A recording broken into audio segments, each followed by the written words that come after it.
4th down and 6. Olbridge gotta have it. Shotgun formation. Nugent, a lot of time. Rolls out. He's running out of space. Will roll the other way. They look, corner of the end zone. Touchdown! Rowan heading for the touchpad with the lead, and the Profs will take the men's 400-yard freestyle relay. Andrews will be in shotgun. He takes the snap, makes the handoff. He'll throw it down the left sideline. He's got a wide open receiver. He's got the touchdown. Motion man is Simmons. Trotman throwing towards Simmons down the field, and he makes the catch in traffic for a Bearcats touchdown. Back to pass, middle of the field. The catch is made by Britt. She's off to the races at the 40, the 30, the 20, the 10. Britt is in for the score. Back on in, here's Yoxie. Yoxie to the backhand, trying to go to the front, makes the move and shot, and he scores! And Gracie comes set and delivers. And that's it on the ground to second. Throw to first, in time, and the ball game is over. South Shore survives a late scare, and they are the 2024 New York State Little League Baseball champions.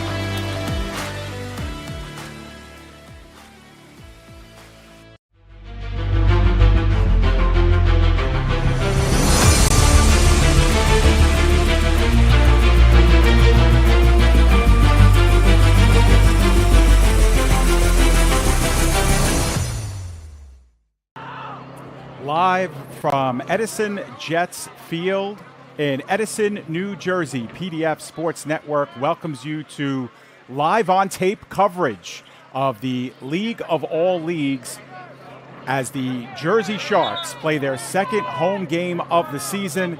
They come in with a record of 0-2, and they will play host to the undefeated and in first place New York Bears, coming in with a record of 2-0. Good evening, everybody. My name is David Pizzuto. I will be solo here for you with this broadcast here tonight. A game that was supposed to start at 6 p.m. Earlier today instead started closer to 7 p.m., and that's the reason why we are here so late with you into the evening. Of course, we were unable to broadcast live from Edison Jets Field due to electricity issues, networking issues as well. And so we bring this one to you live on tape. The game, of course, already happened a little bit earlier, but we just got back to studios here and are happy to bring this one to you. Today's game, it should be a great one. The Jersey Sharks, despite their 0-2 record, have lost 2 games by a total of just 4 points this season. They have been a pretty good team so far this year. They lost to the Pharaohs by just 1 point, 19-18 on the road, and came back here at home and played the Brooklyn Seminoles very tough despite a 15-12 loss in that game. So 2 losses by a combined 4 points, and they are right in the thick of it if they can pick up a win here tonight. Their opponents, however, are the New York Bears, and they have been sensational to start their season so far in 2025 in the LAL. We take a look at the Bears. Their first year in the LAL was last season in 2024. They won the league. They took a lot of people by surprise. They finished 4-4 during the regular season and just went to town in the playoffs. They were just outstanding. Prior to that, they played as part of the EFA, the Elite Football Alliance, in 2022 and 23, and all they do is win championships. In 23, they took the EFA championship after a very solid semifinal season in 2022, which saw them lose to the eventual champions in the EFA. So the Bears come in 2-0. They defeated in their first meeting the Silk City Sharks, and then of course in their second game of the season they really ran over the Brooklyn Pharaohs 35-7. That was one result that we weren't really expecting, that type of lopsided scores. You see both teams needing to be separated here in the early stages after the coin toss. We take a look at the series between these two teams. The Sharks lead it 1-0. That meeting last year came almost a year to the date The Sharks beating the Bears during the regular season 6-0. They did not get a chance to meet during the playoffs last season. They missed each other during the semifinal round. So one and only meeting between these two teams last year. It was won by the Sharks, so they do have that going into this one. While we have a moment before kickoff, we'll take a look at the League of All Leagues standings. The Bears are 2-0, as we mentioned, 66 points for, only 7 points allowed in their 2 games. That included a shutout over the Silk City Sharks and, of course, the 35-7 lopsided win over the Pharaohs. The Seminoles are off today. They are not playing. They are 2-0 with the Bears, 41 in the plus column, 12 in the points allowed column. The Raiders and Pharaohs are both 1-1. You can see their points scored are the same.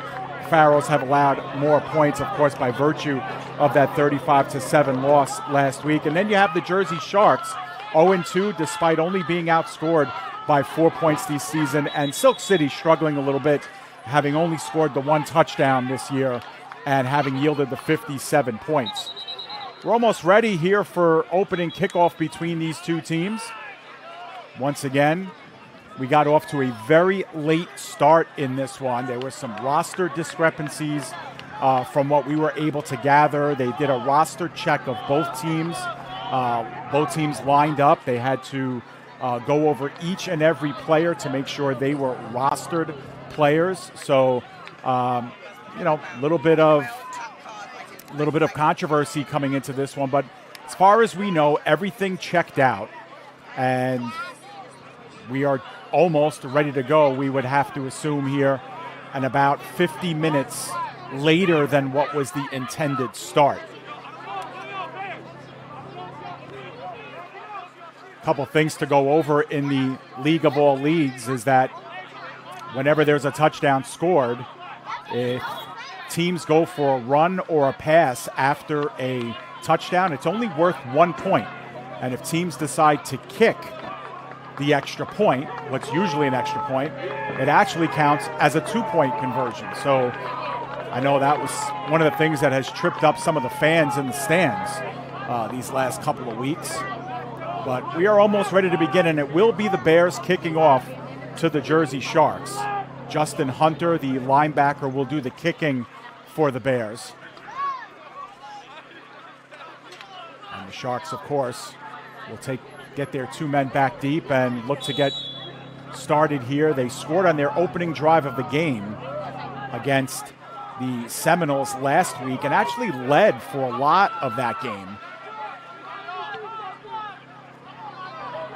before yielding, of course, the 3-point loss. This one is taken down the right sideline and headed up to the 40-yard line. That is a pretty good return and a little bit of extracurriculars at the end of it. Justin Sanders with the return for the Sharks, but they'll be in good field position here to start this off.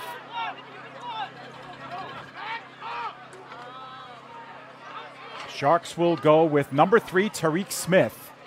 He's on the sideline getting the play calls from head coach Colin Baptiste and the coaching staff of this Sharks team. You see him trotting out onto the field. Makai Caesar did a lot of the ball carrying last week, but the starting running back this week will be number 23, Devon Hemingway. And the Sharks in their home red jerseys. They were in blue last week. They'll, of course, be in the dark colored jersey, the Bears, and their all-white uniforms, gold and black trim. Sharks on 1st and 10. The give is underneath to Hemingway. Hemingway skirts it out off tackle and gets about 3 or 4 yards before he's spilled by Quatrell Huffin. So a solid pickup of about 4 yards on 1st down.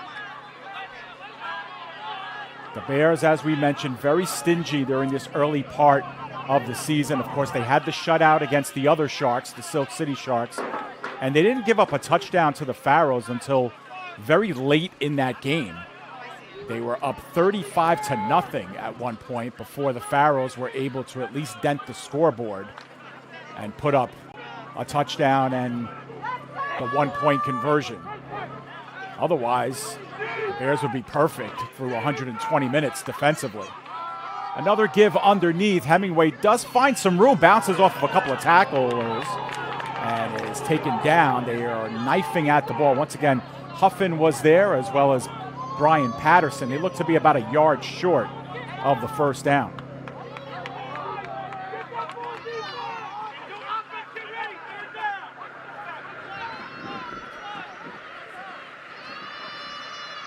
So 3rd down and 1, first short yardage play of the game coming up for the Sharks. Tariq Smith goes all the way over to his sideline to get the play call, an important opening drive here. This is that area of the field where if the Sharks don't get the first down, they can punt it away and play the field position game, or it could be in that no man's land part of the field where they would go for it. In any event, though, 3rd down comes first. Hemingway continues to stay in the backfield.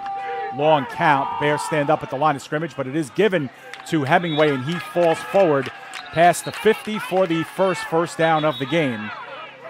And once again, players take a little longer to get separated there, but the Sharks 3 for 3 as far as running the football here in the early stages, and not afraid to run it. They power it right through the A-gap. Take another look at Hemingway, powerful runner, and is able to get 13 yards on 3 carries through the game's first drive here.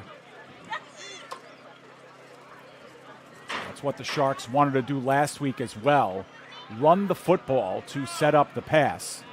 And they were fairly successful in their game against the Seminoles last week. They didn't run for a lot of yardage, but they were able to set themselves up in 2nd and 3rd and manageable throughout the game. 1st and 10 this time. Smith continues to work out of the shotgun. I believe that's still Hemingway in the backfield with him. Other than that, they go wide. And in trouble is Smith, and Smith is going to be bottled up. He lost the football as well. They're saying he might have been down, actually. That was really close. We'll get another chance to see that. But the officials were pretty emphatic that Smith was down on the play. Try to slow that one down for you a little bit too, so we'll get another look at it here. Smith in trouble from the start. Patterson was there first, Revanche was there, and yeah, it did look like he was down. So that was actually a pretty good call there. Let's back that one up again. Take a look.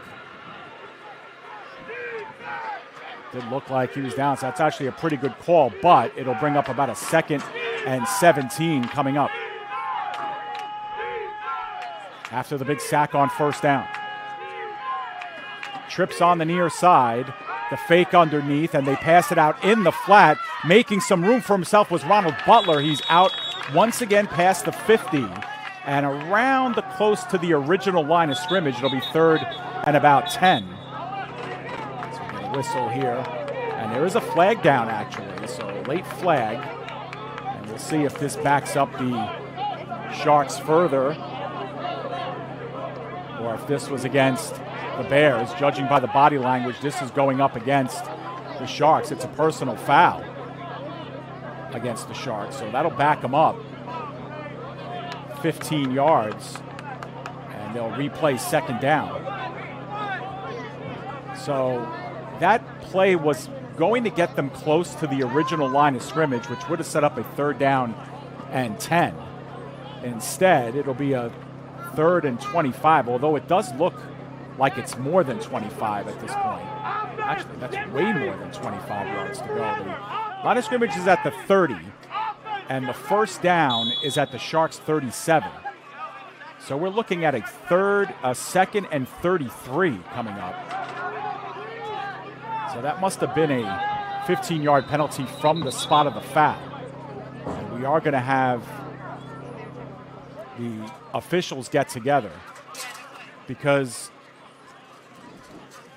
yeah, if you do the math there, it is correct. They were 2nd and 17. They back up 15 more yards. So we're going to call it a 2nd and 33. You don't see that on your screen very often. But the 1st down is at about the Bears' 37-yard line.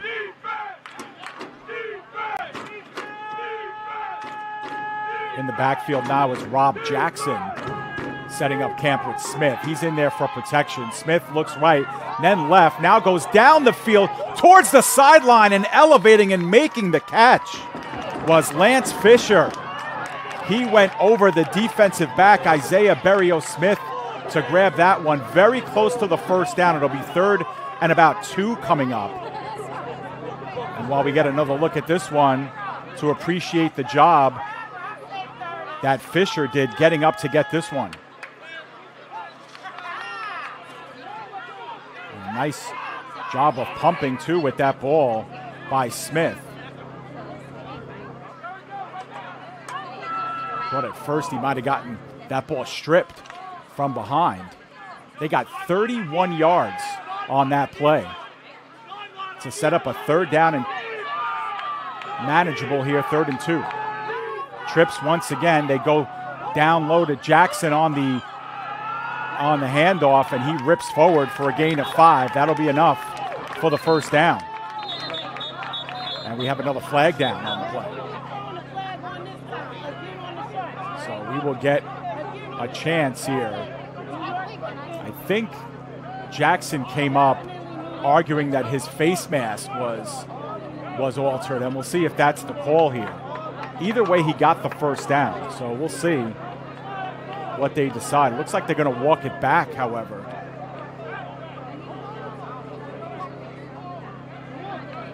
So we'll see the official call here as they look like they're asking the Sharks what they want to do. It's a personal foul against the Sharks, so that will back them up.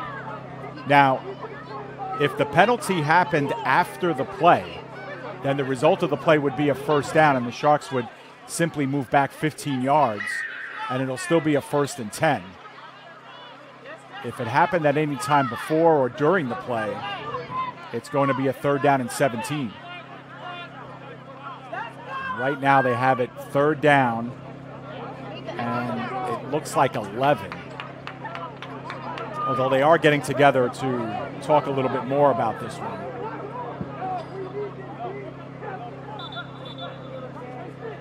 While they decide what's happening, I'm wondering if we can take a look back at where that personal foul may have happened. There's another look at that play again, and it might have been some extracurriculars. You see number 50 and number 1 getting into it there on the right side of your screen for both sides. No need to watch it again. They've actually made it a 1st and 10, so I think that's the right call if it happened after the play. 1st down and 10 Sharks at the Bears' 48-yard line. So they were able to wipe away a 2nd and 33. Kudos to them. Smith rolling out to his left. Flags down everywhere. He's going to take this one and gets corralled out of bounds at about the 45-yard line. And once again, we'll get the yellow marker out, and we'll see what the result of this one is. Obviously in the vicinity of holding, and that's what it looks like against the Sharks. So we get the official call. It is against Jersey, and it'll be a 1st and 20 when we come back. So a few penalties on this drive here for the Sharks. They had a couple of personal foul penalties. Now they get the holding penalty. So if I'm correct in my math, we're looking at 40 yards in penalties for the Sharks on this drive. But because they've had a couple of big chunk plays, they've been able to erase it and are pretty much right back where they started on this drive. I think they got it returned to close to the 40-yard line on the kickoff, and they're right back here at the 42. It'll be 1st down and 20 this time. 4 wide receivers set for the Sharks. 4 down linemen, and they run it up the middle again, and getting back to about the original line of scrimmage, maybe a little bit more, was Jackson. So the Sharks really imposing their will with the run game here. That's really something that you could tell they came into this game wanting to do. And they ripped off 11 on that play. Good hard running by Jackson so far. It's been a two-headed monster. Hemingway started it, and Jackson has ripped off a couple of nice runs here. So 2nd down and relatively long 9 yards after the pickup of 11 on first down. Bears haven't really brought any extra pressure. Now they start to creep up to the line. 6 in the box, make that 7. They do show blitz. Back up, however, they send no extra rushers. Smith is going to take off with it. He gets held up just outside the 45. Good open field tackle that time. Once again, Patterson was there. Revanche was there as well. A gain of about 2 on the play. It'll be 3rd down and 7 coming up.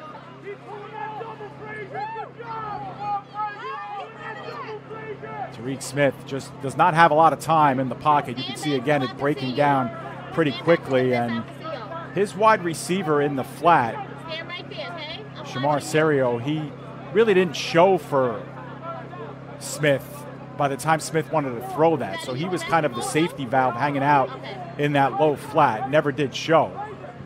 And instead it'll be 3rd down and long. We called it 3rd and 7. It's more about a 3rd and 8 here on this play. And another big one here for the Sharks.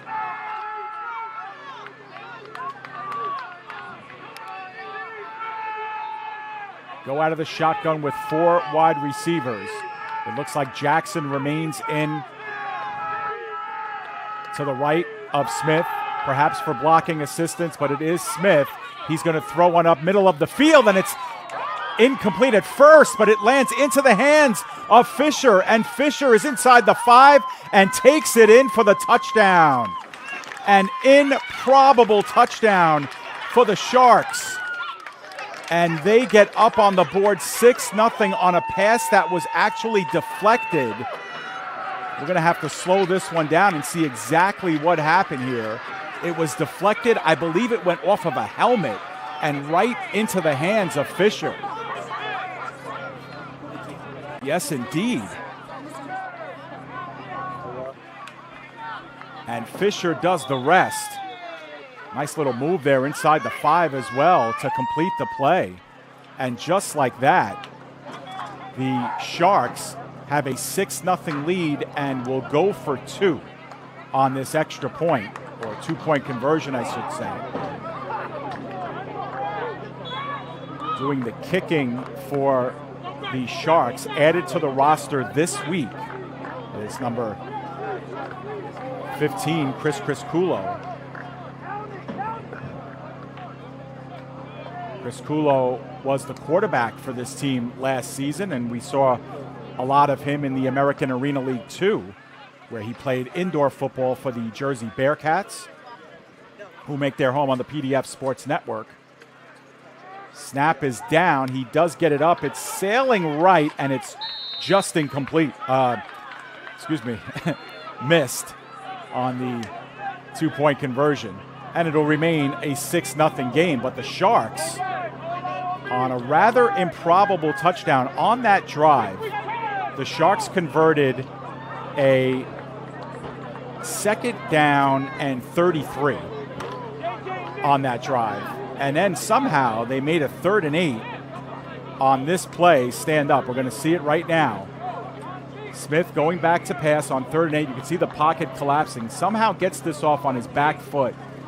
It was deflected off the helmet and into the waiting hands of Fisher, who then makes a nice move there on Dennis Zurakainen to complete the play, and the Sharks have themselves a 6-0 lead. So for the 2nd straight game, the Sharks have scored on their opening drive. They did it against the Brooklyn Seminoles last week, a game in which they ultimately fell by 3. They had a 12-6 lead at half and ended up getting outscored 9-0 in the second half and losing that game.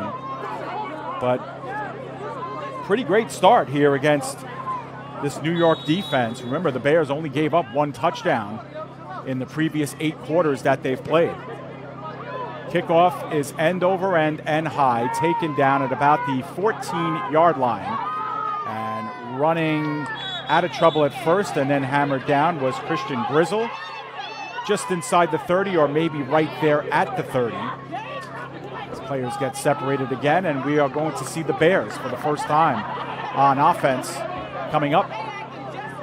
And arguably the most valuable player of semi-pro football last year, I would have to say, at least in this region, was Juan Rodriguez. Juan was just sensational for the Bears last year. He was the hero of the playoffs. In the New York versus New Jersey All-Star game, he passed for 4 touchdowns and did some damage there. Played for the Green Wave in the spring. And now he's back for the Bears for summer football, and he's been terrific, and he will lead this team on their first drive of the game. Bears, prolific this season, will go with 4 wide receivers. They will throw the ball a lot, and right now, Juan Rodriguez is the only one in the backfield. So certainly looks like a passing down. Sharks look like they'll show pressure.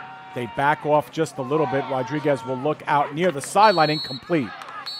Unable to make the catch was Tyler Petty. It'll be 2nd down and 10. Pretty decent ball there, but Petty just could not corral it before going out of bounds. Take another look at it. It's a pretty good ball here by Rodriguez, leading Petty out, but you can see as he's going down, just can't corral it. Going down to those knees there right before the sideline. So 2nd down and 10 upcoming.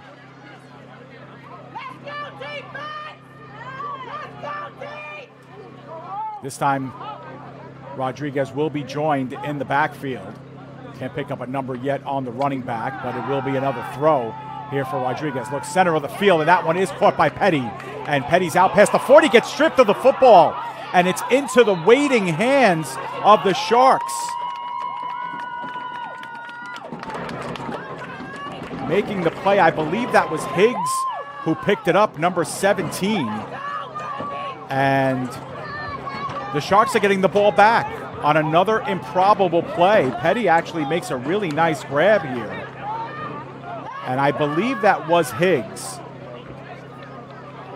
Higgs wore number 17 last week. He's not listed as 17 this week. He's listed as 27 this week, but that's a good force of the fumble, and it went right into the hands of Higgs off the bounce.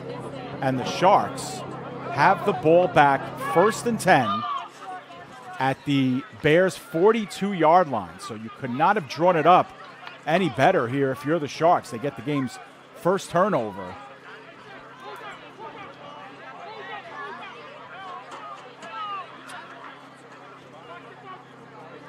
Get themselves on a short field. 1st down and 10. Hemingway is back into the game at running back. He goes off tackle right side, past the 40, the 35, the 30, before being corralled out of bounds by a pair of Bears. Daughtry was there along with Velasquez, but not before Hemingway rips off 14 yards for the 1st down. And it's really hard to get outside the tackles against this Bears team. They have 2 dynamite defensive ends in Tariq Noble and Gerard Revanche. Revanche actually wanted a holding penalty on that, but didn't get it.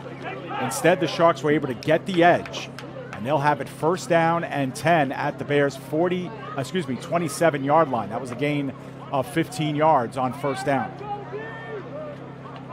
Out of the shotgun, Smith looks over to his left where he has 2 receivers. Low snap, corrals it well, looking in the end zone, touchdown! Tate made the catch, and that was a no-doubter as he was wide open, and the Jersey Sharks have doubled their lead on just 2 plays of their 2nd offensive drive of this 1st quarter. You couldn't script it any better. Let's take another look at it. We have a penalty flag that's down after the touchdown. We'll get you that call in just a moment, but look how open Ricky Tate is. And no doubt about it, and he gets to enjoy his touchdown. Now we'll get the result of the penalty here. I believe it was a personal foul against the Sharks. Let's see if we can pick up the white hat here right at the edge of your screen. And It was against the Sharks, but it came after the touchdown, and the penalty will be assessed on the kickoff. So Chris Kulo will come back in for the 2-point conversion. His first one was wide right.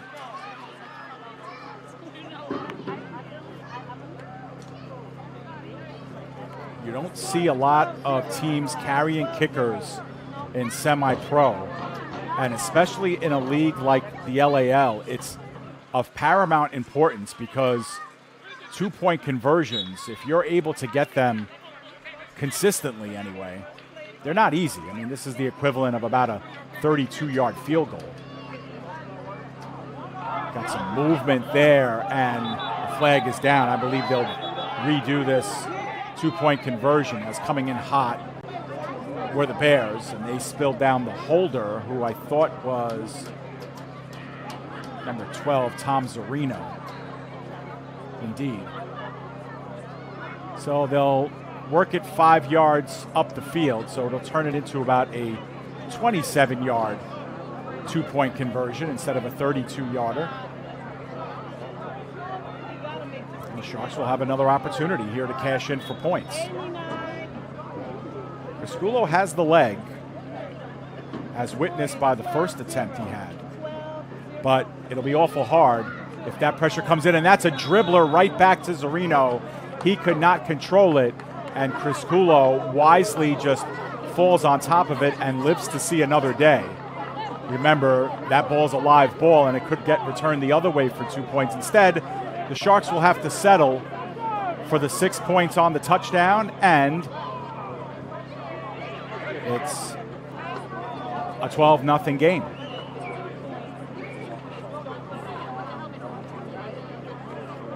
Go back to the touchdown pass from Smith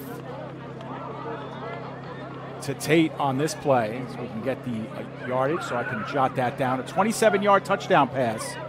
It's Smith's second of the game.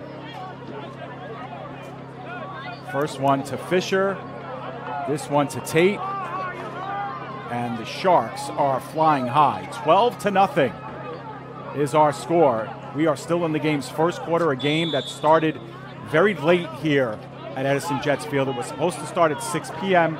Instead, it started at close to 7. This kickoff is from the Sharks' 20-yard line. That was after the personal foul penalty. It gets returned by Sisson. Sisson past the 40, and it gets held up at the 50, and a little bit of a late swing out of bounds by Andre Spann Jr. No flags on that one. However, Bears might be starting in Sharks territory, or this one might be placed at exactly the 50-yard line. Take another look at the speed of Jason Sisson Jr. on this play. He starts all the way from the extreme far side of the field and covers about 20 yards east and west, and there's the little toss out of bounds, but did not invoke a flag. So 1st and 10 for the Bears here, right at the stripe on the 50-yard line.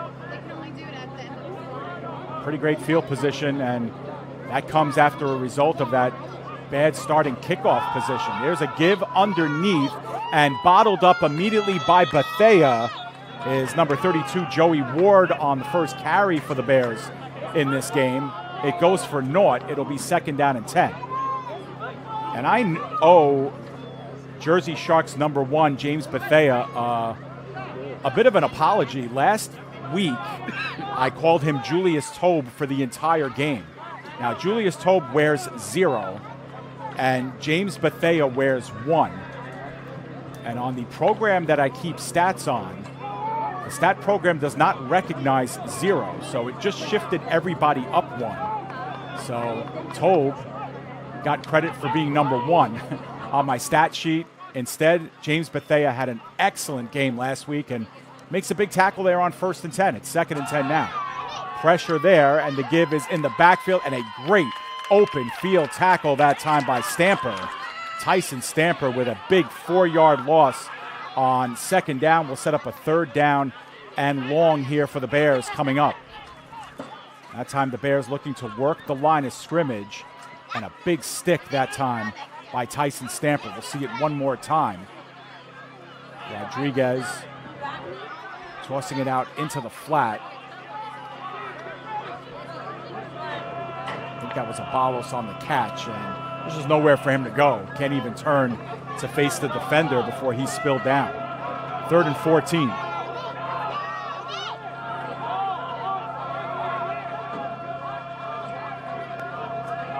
Sharks, a little bit of movement. There's no flag. Rodriguez, middle of the field, that's intercepted. It's intercepted by Higgs at the 35-yard line. Turns it up the other way.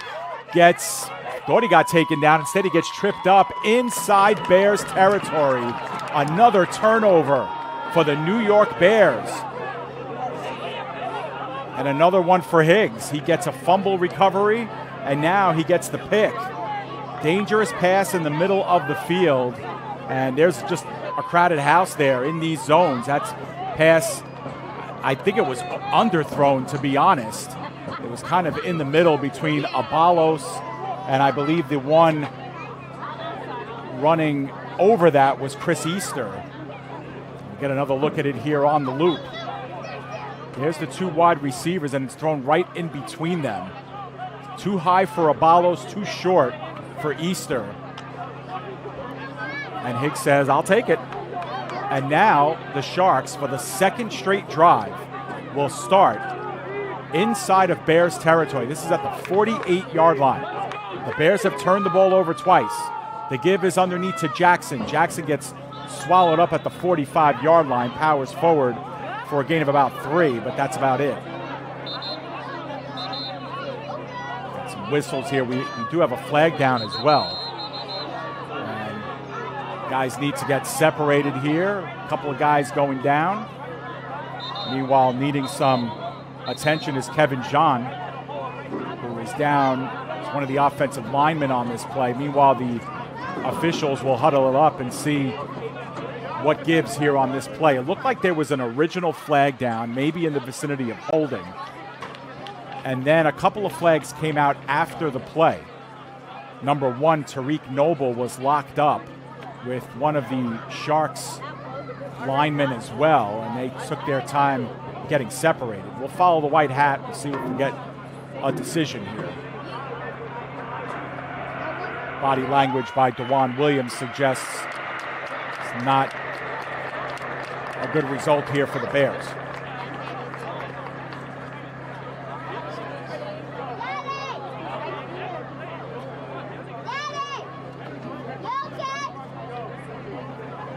Taking their time to get this one right. Of course, again, remember there was 3 flags total that were down on the ground here.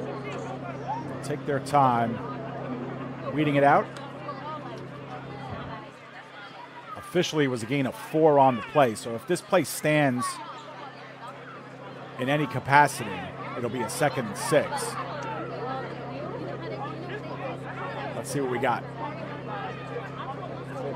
Got a personal foul against the Sharks and another against the Bears. So offsetting penalties, and after all of that, the play stands. It'll be 2nd down and 6 with the offsetting penalties. I believe the play stands because both penalties came after the play was over. And unless there was original flag for holding, which I guess there wasn't.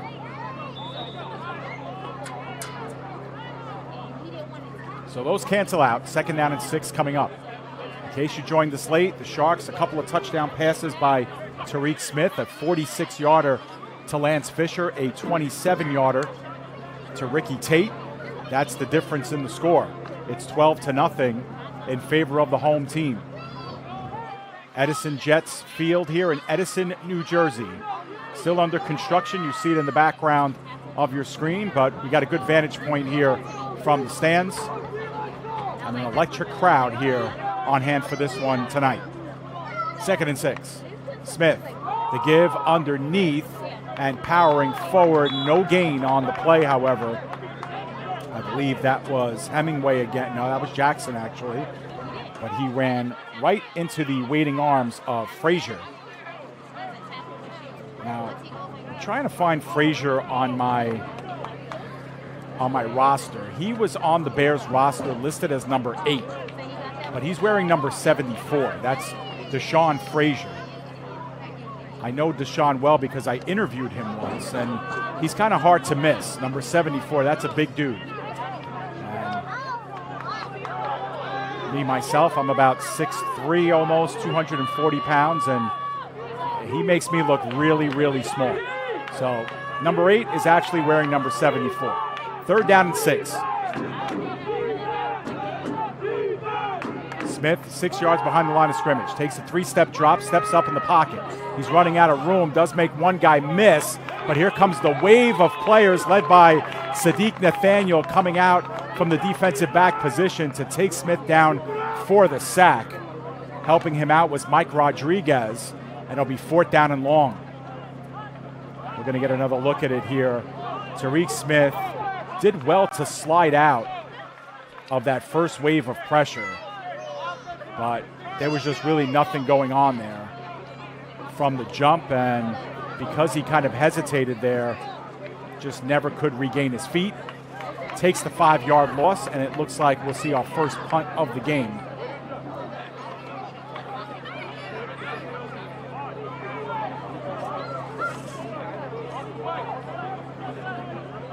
Bears uncharacteristic 2 turnovers in this game. The Sharks have 6 points off, but it looks like they'll get off this time after turning the ball over on the interception Rodriguez had on the Bears' previous drive. Rady Rojas Portilla gets that one up and away. It's a good punt, and stuck at the 20-yard line was Abalos.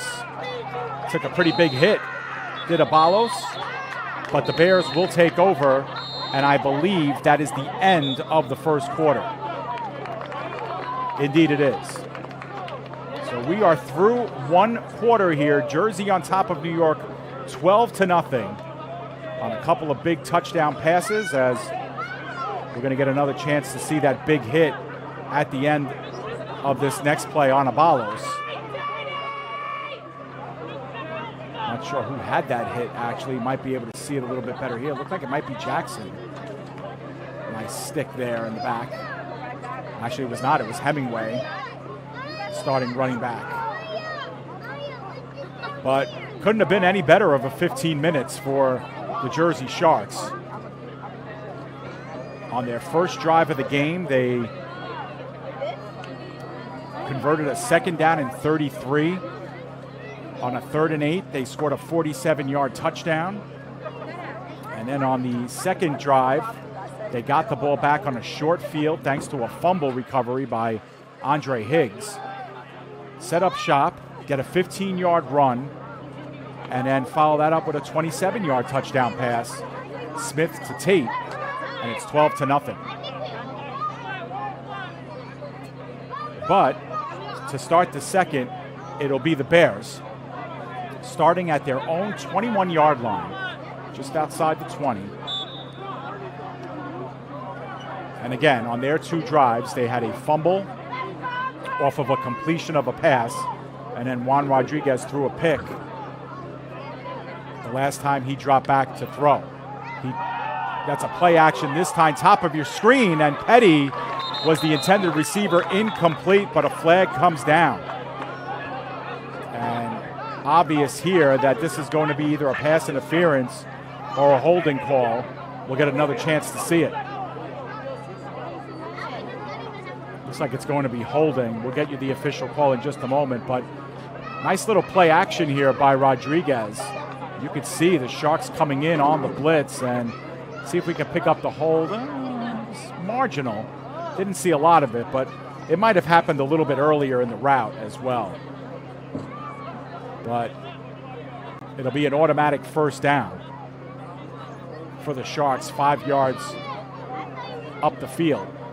So I guess the trade-off isn't a bad one if you're the Sharks. Instead of risking getting beat deep on one-on-one coverage there as the Sharks were coming in on a heavy blitz, you get called guilty of a hold, give up an automatic 5 yards. It's still first down anyway, so they'll have to get the chain gang reset, though. They have it as 1st and 5, but it should not be. It should be an automatic first, so 1st and 10 it is.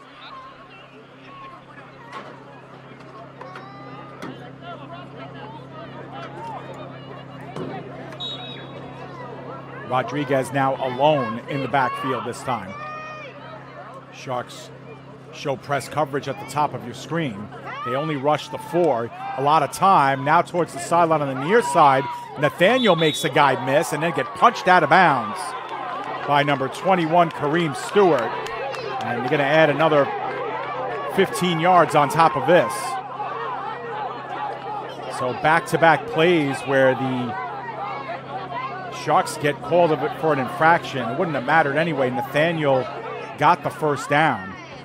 And again, it's a nice job by Rodriguez to look off his right side. He's looking middle of the screen there and then finds Nathaniel on the near side. A missed tackle there and then, an obvious late shot out of bounds by Stewart.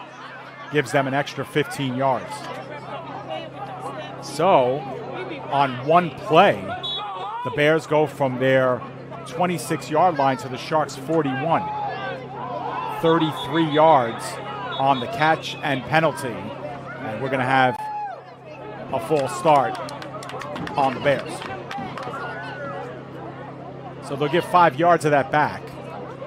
And it'll be 1st and 15 when we come back. But, Nathaniel got an 18-yard catch and run on that play. And then tack on the 15 yards on the penalty for the Sharks, who are starting to pile them up here. And we're in the early stages of the second quarter. All things considered, we have a very quick-moving first quarter here. And now we've just started the second.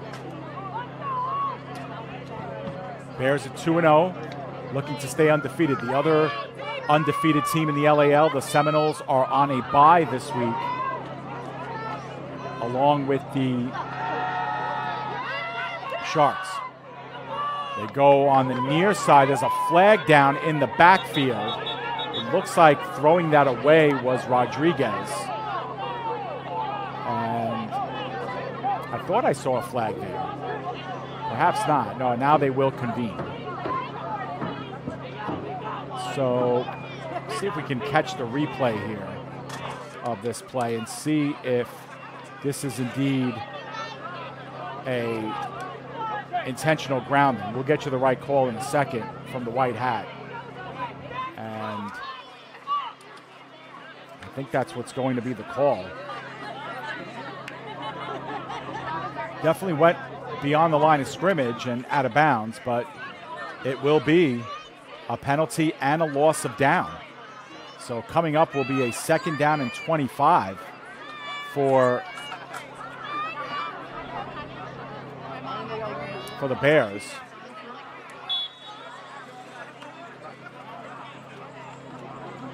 Actually, it's a lot longer as well, because the first down marker's at the 31 of the Sharks.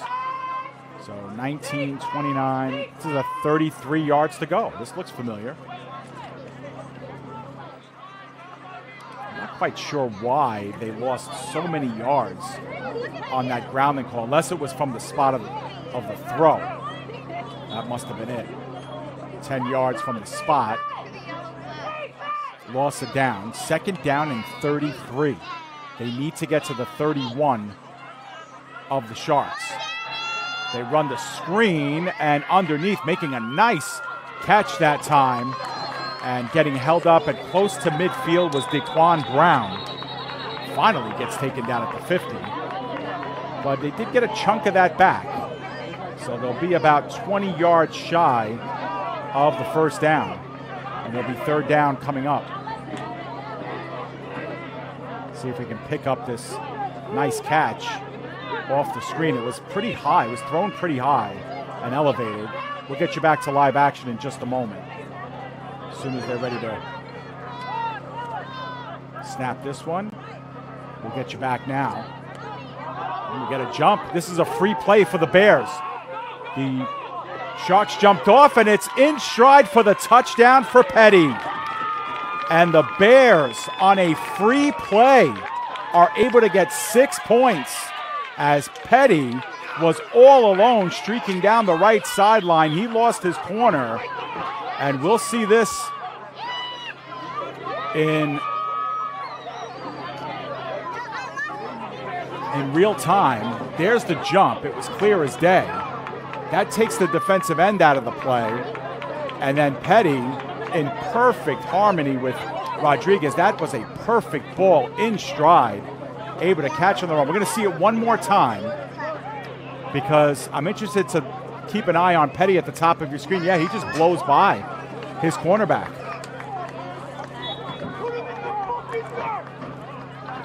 And I believe losing him on that play was Span, or actually number 25, but we do not have a 25 on our roster here for the Sharks this week. And now to go for two here was Hunter. That ball is down, but it never did quite get settled by the holder, and the 2-point conversion is no good by Justin Hunter, so the score will remain 12-6. We're going to get another chance to see that one more time. We'll slow it down a little bit, but take a look at the top of your screen at Tyler Petty. Petty's at the very, very top, and he just runs a streak down the field, and I guess his corner felt like Higgs was going to be there for some safety help, and it was never there. And that's just a perfect ball, too, by Rodriguez to Petty. Petty leaves nothing to doubt. And a 49-yard touchdown pass the other way. Rodriguez to Petty, and it's a 12-6 game. Got a good one here. Strap on.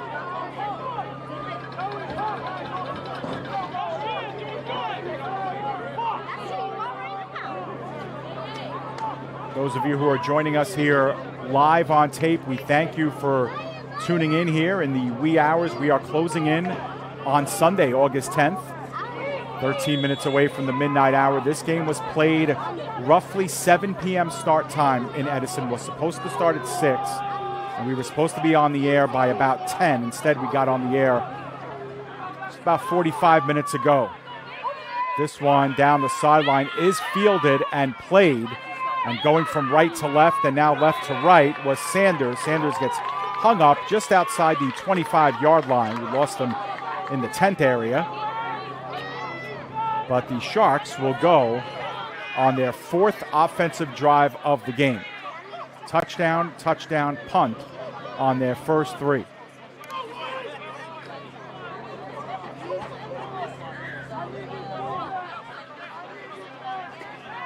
As I keep my notes on how these drives have ended up. The Bears have gone fumble, interception, and touchdown now. And it's worth noting that that touchdown came on a free play and what would have been another Sharks penalty. And it's not to say that the touchdown happened because of the penalty, but it did take the defensive end out of the play.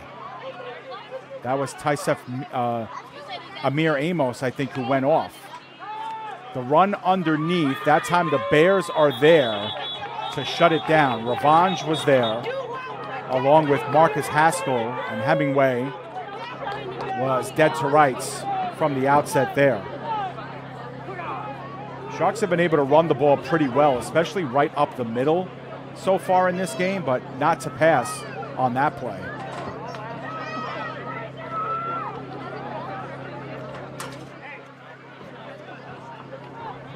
There's nothing happening that time. 2nd down and 10. If anything, a very short loss on the play.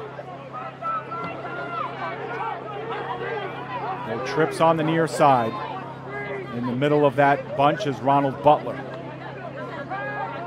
The fake to him, they go in the middle to Tate, and Tate has the first down. Past the 35-yard line.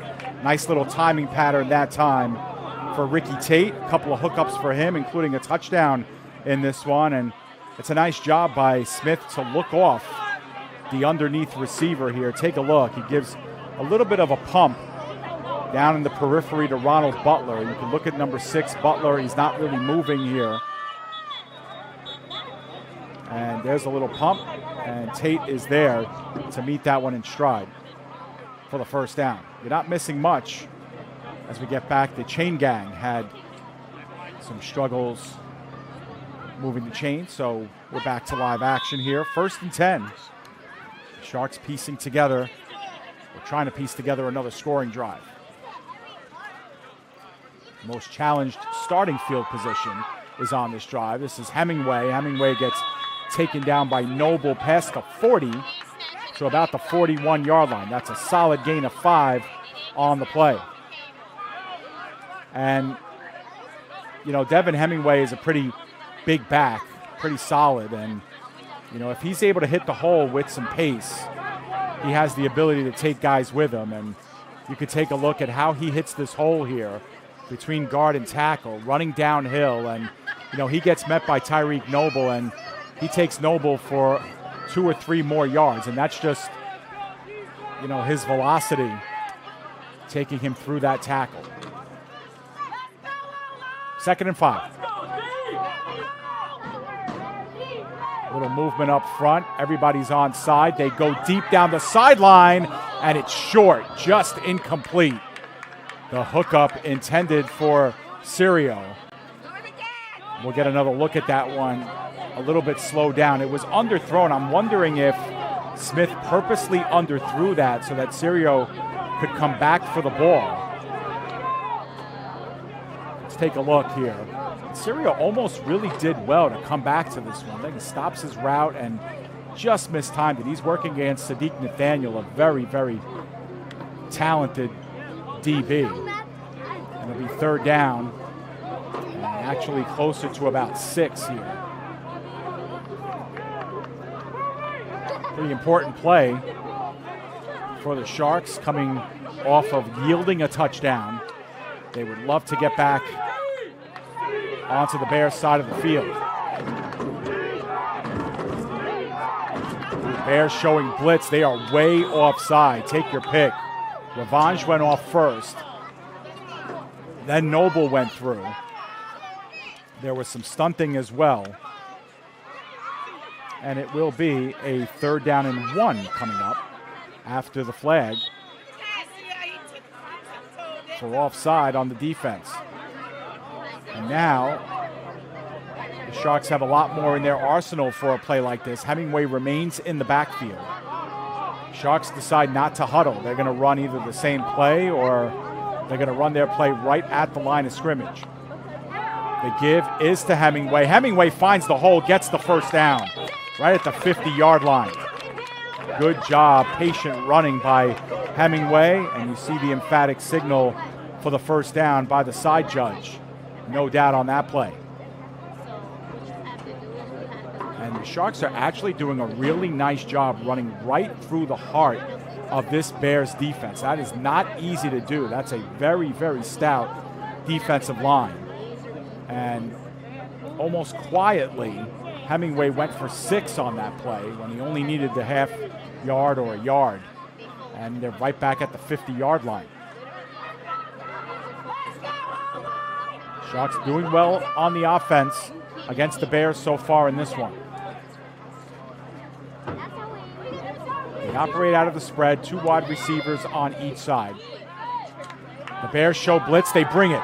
5 coming in, pressure on Smith. Smith goes deep down the sideline and it's caught. No, it was dropped by Tate. It would have been a very, very difficult pass to come down with, but Tate almost made an elevated grab. We'll get another chance to see this one. And I'll tell you what, this is a really nice throw by Smith under some heavy pressure as well. Let's take a look. You can see the blitz coming in. I think that was Quatrell Huffin who came in from the cornerback position. Ooh, that's a nice, would have been a really, really nice catch by Tate. He certainly had the chance to make that grab. And I'm sure if you would ask him, he would say, that's on me. I need to make that play. Might get another look at it at the end of this play, but we go to 2nd and 10.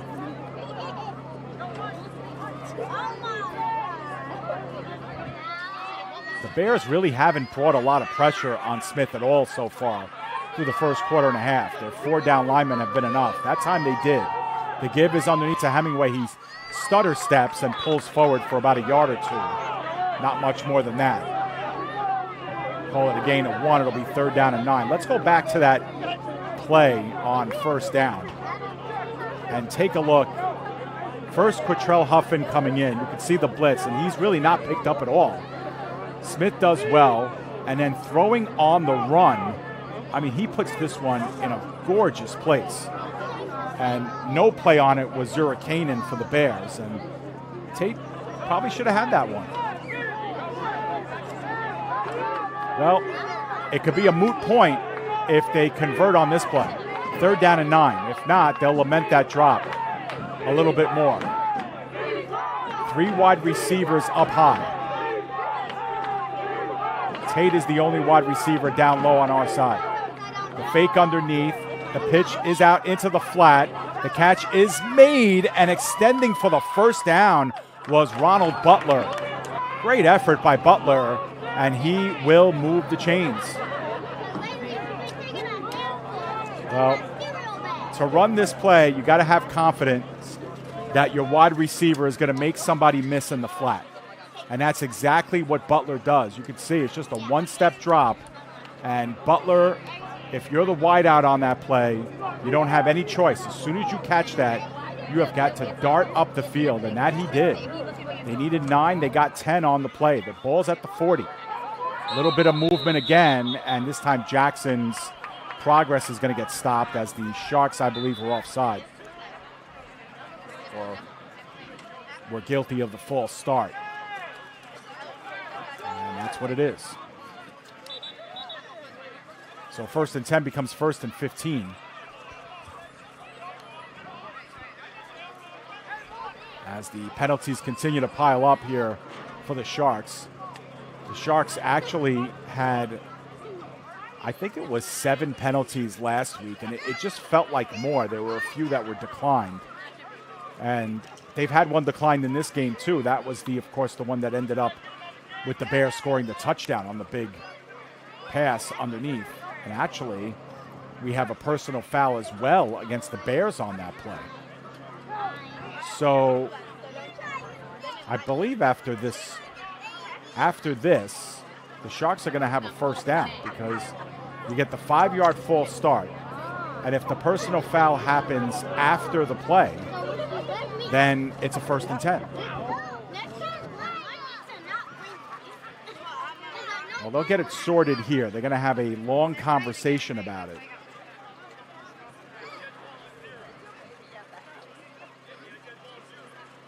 See if we can eavesdrop.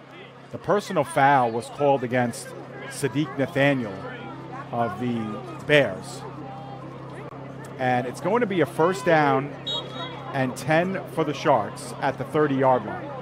So after the result of that play, the Sharks do indeed get a 1st down. We'll reset this to 1st and 10, and here we go. Sharks driving again. This drive started at their own 30. They've now switched the field at the Bears' 30-yard line. Long count by Smith. Low snap. They give it to Jackson, and Jackson is put down hard by Revanche. Nowhere for him to go. Minimal loss on the play. Now we have flags again down the field. Fisher was locked up with Nathaniel. Now Nathaniel is having a long conversation with the official. And these players have to start being careful about picking up their second personal fouls as well.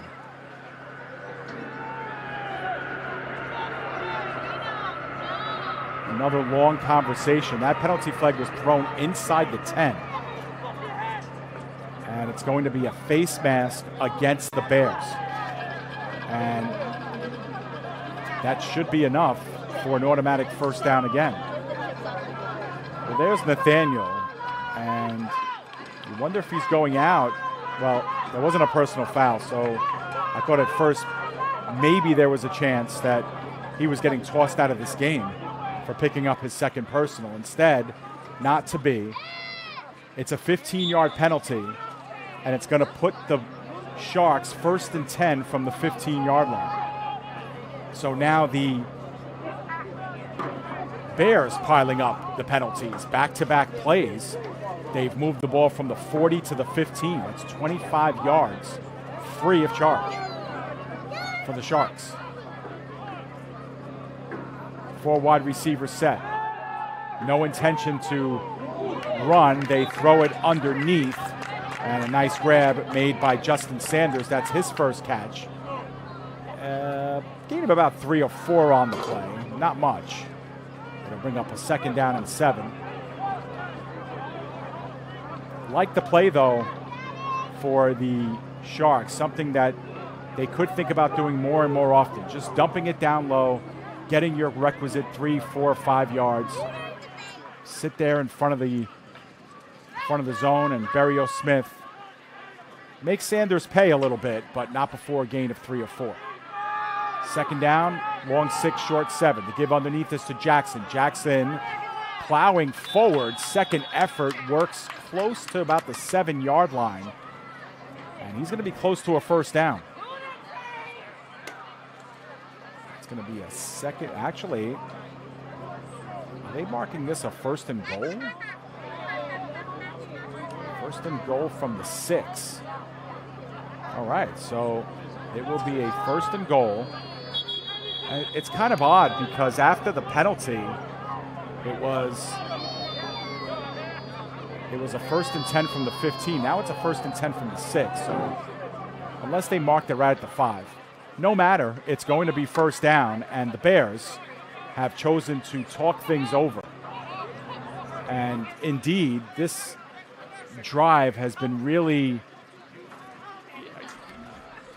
disjointed, I guess is a good word for it, for the Bears. You know, they've given up a couple of medium-sized plays, but they had a personal foul on this drive. They had a face masking penalty on this drive. And it's really given the Sharks a lot of forward momentum here. And now they have the ball. You can see where it's spotted. It's just outside the 5-yard line. And the Sharks are going to have 5 yards to go and 4 plays to punch it into the end zone. And if they do, they'll take a 2-score lead again for the 2nd time in the game. Sharks have led just about the entire way. They scored on their first drive of the game, a 46-yard touchdown pass from Smith to Fisher on a really improbable touchdown. It was broken up by the defensive back. It hit off of the defensive back's helmet right into the hands of Fisher, and he ran it in the rest of the way for the score. And Sharks haven't trailed since. They added another touchdown to make it 12-0. The Bears have cut the deficit in half, but right now the Sharks are knocking on the door again.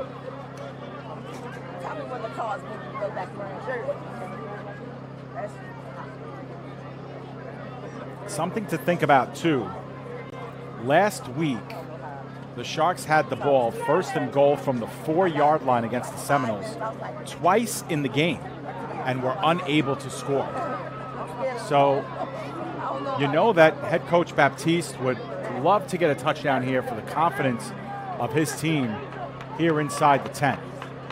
The ball's actually spotted at the 6. I don't know how they got a 1st down when the previous spot was the 15, but no matter. They run it here to Jackson. Jackson with a free pass to the end zone, and he's able to gain the edge and score the touchdown.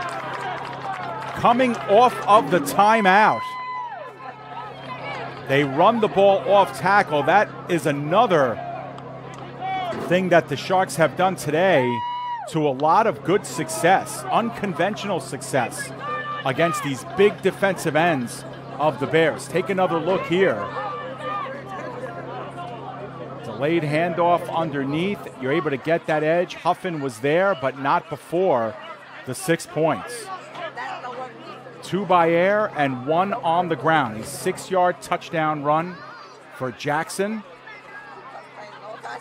And again, the Sharks are going to try and go for 2.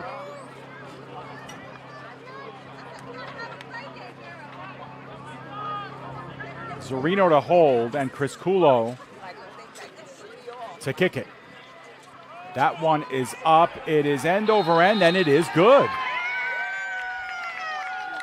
A 2-point conversion for the Sharks, and they go up by 14 points. It's 20-6. And again, remember, if you're not familiar with the rules in the LAL, if you kick after a touchdown, it's worth 2 points. If you decide to run or pass from the 3, it's only worth 1 point. So the Sharks get a big 2 on that one, and they take a 20-6 lead here in the midway stages of the second quarter. And, you know, looking at the body language of the Bears on their side and some of the fans in the crowd, it's a little bit of a shock right now for the Bears. You know, they've only given up 7 points all season long coming into this game, and now all of a sudden their team is down by 14 and have yielded 20 in the half. 3 touchdowns and 1 2-point conversion. They're not used to seeing that around here. Rojas Portilla will tee it up to send the ball back into the Bearcats' direction. I think I said the Bearcats. I meant the Bears. We cover 2 Jersey teams, 1 arena team, the Bearcats, and 1 outdoor team, the Sharks. It's late, too. End over end, it ends up at the 10. System gets it. Good movement. Skirts past the 30. Hits the sideline, now cuts it up near the hash mark and is spilled past the 45-yard line. Good job there by Sisson to get it over the 40 into the 45. Tate was in on the tackle, along with, I think it was Raekwon Smalley. And the Bears are going to have good starting field position at their own 45-yard line.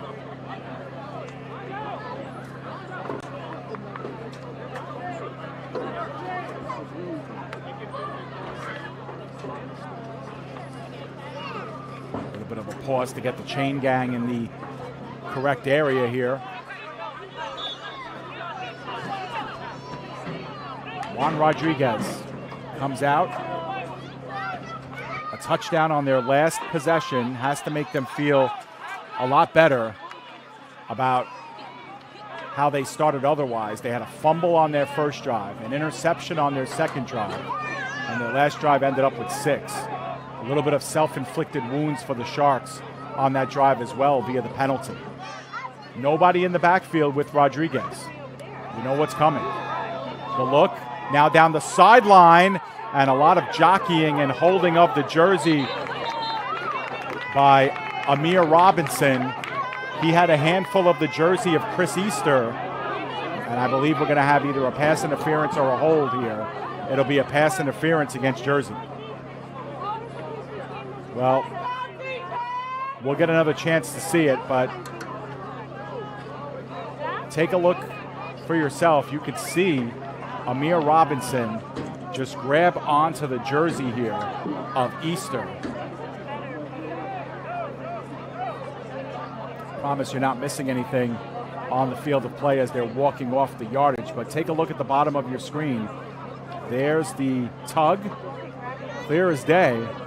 The video evidence, and that'll set the Bears up on what is a 23-yard penalty by the Sharks.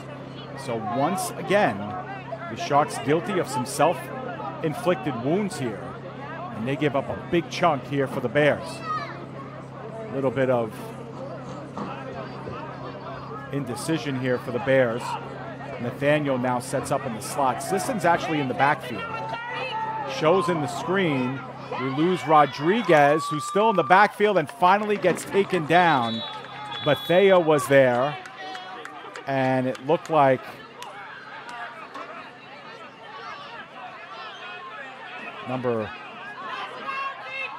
actually, I think we have, not sure what happened here, either a timeout or an injury.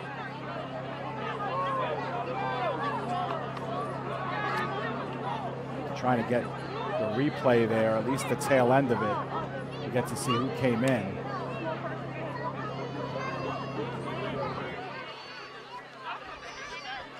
Looks like Devon Hemingway came in and got half of that sack as well. So it'll be second down and about 17. Apologies about the camera work there. Rodriguez faked us all out.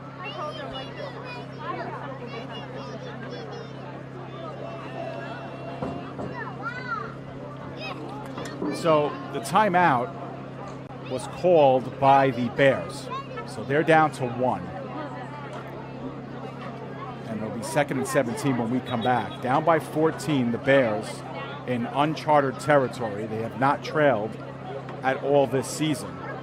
They certainly haven't trailed by more than a score. And that's already happened twice to them here in Edison. As for the Sharks, well, they led pretty much the entire first half, and it wasn't until the fourth quarter or late in the third that they yielded the lead to the Seminoles.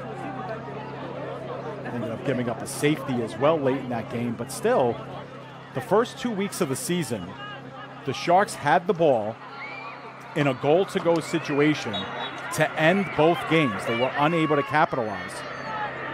That's why they're 0-2. Second down and 17. Again, movement, and again a free play for Rodriguez. That time he throws high in the direction of Abalos, but that was a free play all the way. That'll be a 5-yard penalty against the Sharks. Once again, these procedural penalties continue to add up.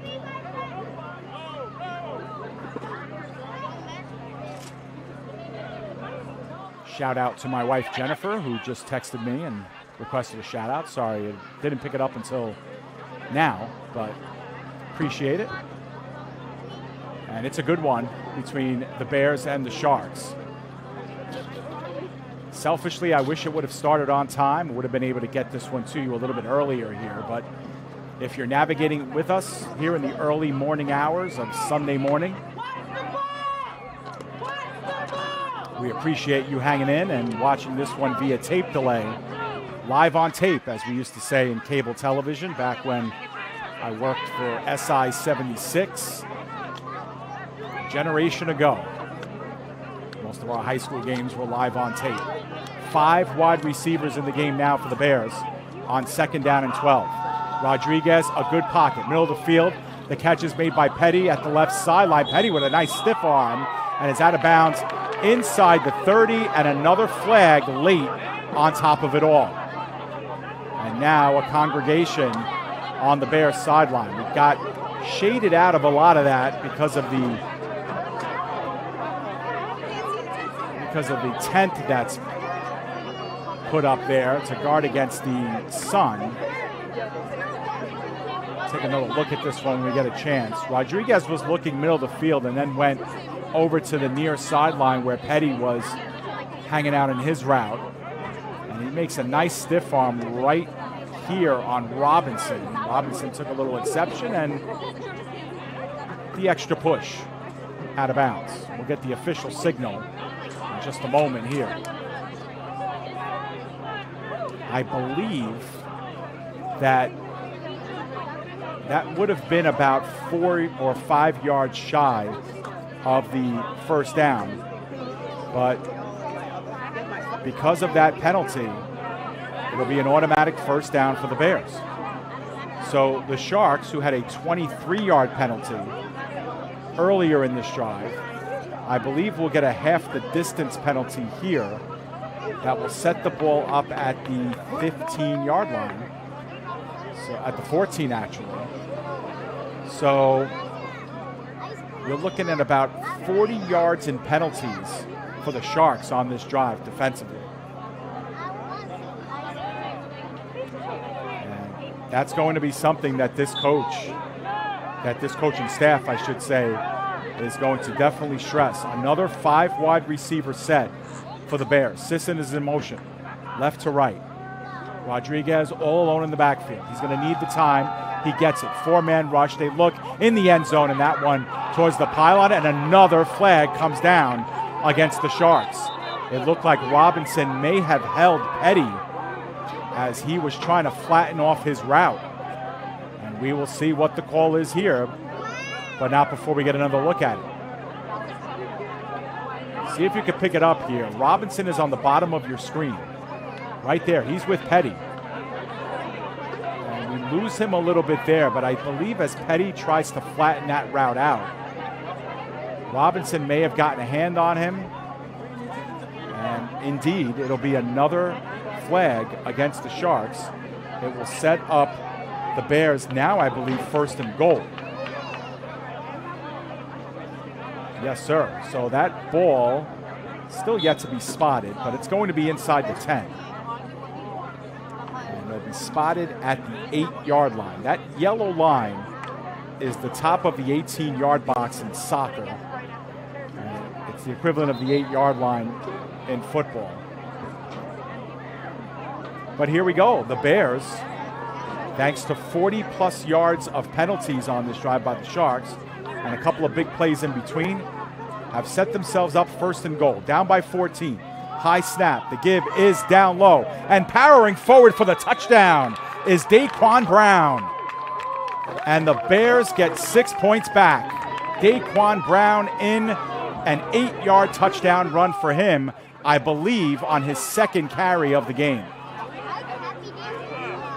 And Brown kind of gets lost in the weeds here a little bit, but you could just tell from the body language that nobody ever brings him down, and he actually takes a shove or two, but otherwise, that's a pretty easy 6 points for Daquan Brown. And the fans to my left love it because they wanted him to run the ball. Her chance of get number 8 in the game, get number 8 in the game. Well, they got him in the game. They were listening. And all he did was, on his first carry of the drive, go in from 8 yards, virtually untouched. And the Bears are going to look to get the 2 points that they yielded back. They're down by 8, and Hunter for the 2-point conversion. The snap is low. It is kicked. It is wide left. Well left. No good. And so the Bears will have to settle for just the 6 and will remain down by 8 here as we close in on the second half of the second quarter. Can't be too much time left now until the end of this quarter. But what a first half. The Bears and Sharks have both had the ball 4 times in the game. The Sharks have gone touchdown, touchdown, punt, and touchdown. The Bears have gone fumble, interception, touchdown, touchdown. So in this game's first half, we've seen 5 touchdowns, 1 punt, 2 turnovers, and a lot of penalties. We don't know that. We haven't, kept a note of how many penalties we've seen in this one, but both teams have really racked up the penalties and the penalty yardage. On that drive for the Bears, the Sharks had a 23-yard pass interference call. They had a 15-yard unsportsmanlike conduct personal foul. They had another 5-yard penalty on a defensive holding. So just those 3 penalties alone, 43 yards in penalties. That'll hurt. Hunter to kick off. End over end kick. It's a high one. It ends up at about the 15-yard line. And taken is Justin Sanders. Sanders plows ahead a little bit past the 30, and he takes a shot in the back while he's trying to get up there. No flags. 1st and 10 for the Sharks as they get set for their 5th drive of the half. They've scored on 75% of them. And the one that they didn't score on, they actually had really good starting field there coming off of an interception. Just couldn't cash it in. But it's a pretty big drive for the Bears defensively as well. This is a defense that has been sensational to this point in the season. And obviously it's still very early in the year. But even last year, in a 4-4 season during the regular season, they were always very good defensively. Remember, this is a team that lost to the Sharks last year by a final score of 6-0. So defensively, they've long done their jobs. And to get gashed for 20 points and a half, it's very unlike the New York Bears. And I know they can't wait to get into the halftime and discuss it all and break it down and get ready for the second. But for now, they have to hold the Sharks off of the scoreboard. That's paramount. Hemingway back in the game at running back. He's to the left of Smith, who's taken every snap here at quarterback for the Sharks this season. Shotgun formation, good snap. Smith with actually Good protection. Throws that one up, and it's intercepted by Nathaniel. Nathaniel gets stood up at the 35-yard line. It was pretty much a jump ball between Nathaniel and Sirio, and the Bears are going to go right back on offense via the first turnover of the game for the Sharks. We'll get another look at it. Smith had good time in the pocket. It's starting to break down, and this is kind of a jump ball. It was underthrown, and that time Nathaniel was looking back at the ball the entire time. And for a defensive back like Sadiq Nathaniel, that's an easy one. No matter what league Sadiq Nathaniel plays in, spring, summer, arena, he's always among the leaders in interceptions, and that's a good reason why. Always looking back for the ball, never in bad positioning defensively, and that time he's able to turn around and see that the ball was underthrown, able to make a break on it. And how about that? The Bears with a chance to get this game tied up or inch closer on what is driving towards the end of the half. This is Sishin on the end around, and he goes out of bounds. Gain of about 7 on the play, 6 or 7. Call it a gain of 6 for now. I was looking at the replay of the last play. I kind of missed this play a little bit, so let's take a look at it in its normal motion. Yeah, it's coming in from the slot position. Sishin just comes in and a jet sweep. Yields some decent yardage on first down. Again, we think that we're nearing the end of the first half. We haven't gotten a 2-minute warning yet, obviously, but the Bears would love to stick one in the end zone here, get this one tied up, or at least closer going into the locker room. Down by 2 scores most of this half. And we have movement again. This could be another free play for the Bears. It's intercepted. It's intercepted by Stamper at the 40. Now again, this might come back, but Stamper still on his feet. At the 20, the 10, he's going to walk in for the touchdown. The fans loving it, but there is that flag down, and I believe this was a free play from the jump, and hence the reason why you have that interception. And there you see it, the motion for offside, and that'll bring it all back. And in fact, it should give the Bears a first down. While they sort out the penalty, we'll take another look at it. Easy to see the jump, and then throwing it into traffic and really throwing it right at Stamper was Rodriguez, what would have been his second interception. But from the outset, Rodriguez knew that was a free play, and so no harm done there.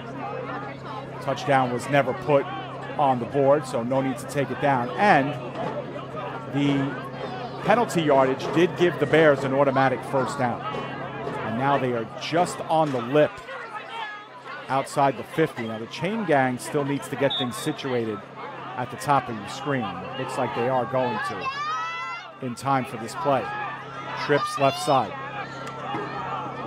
Sharks showing a little bit of a blitz here. 5 on the line.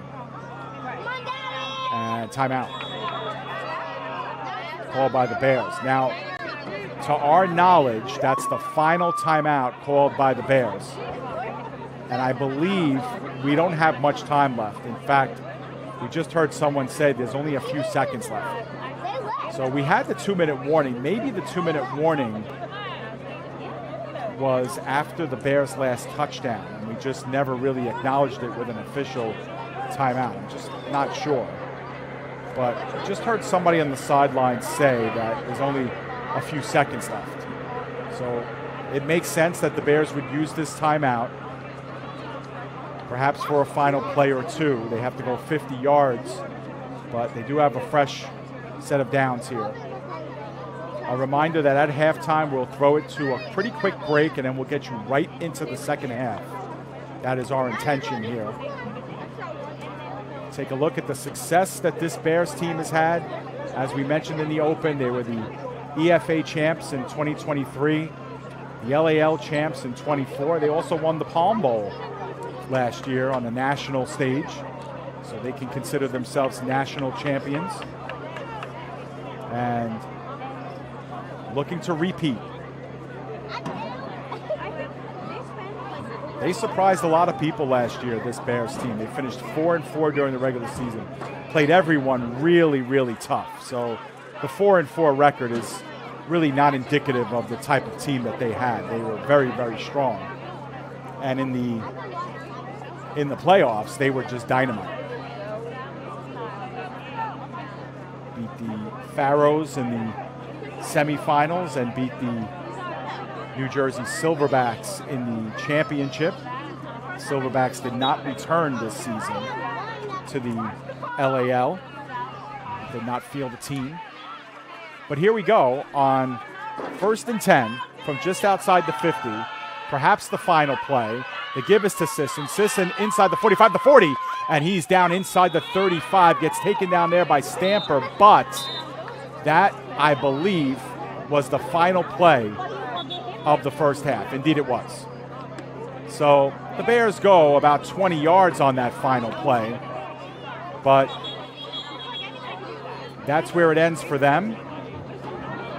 They run out of time in this game's first half, but that is our halftime score.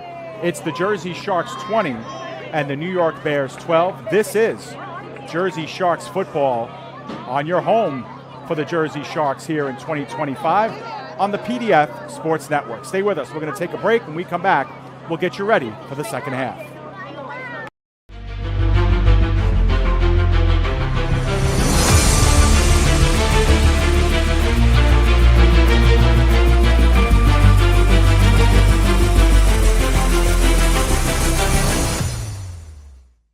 Refined, restorative, results-driven.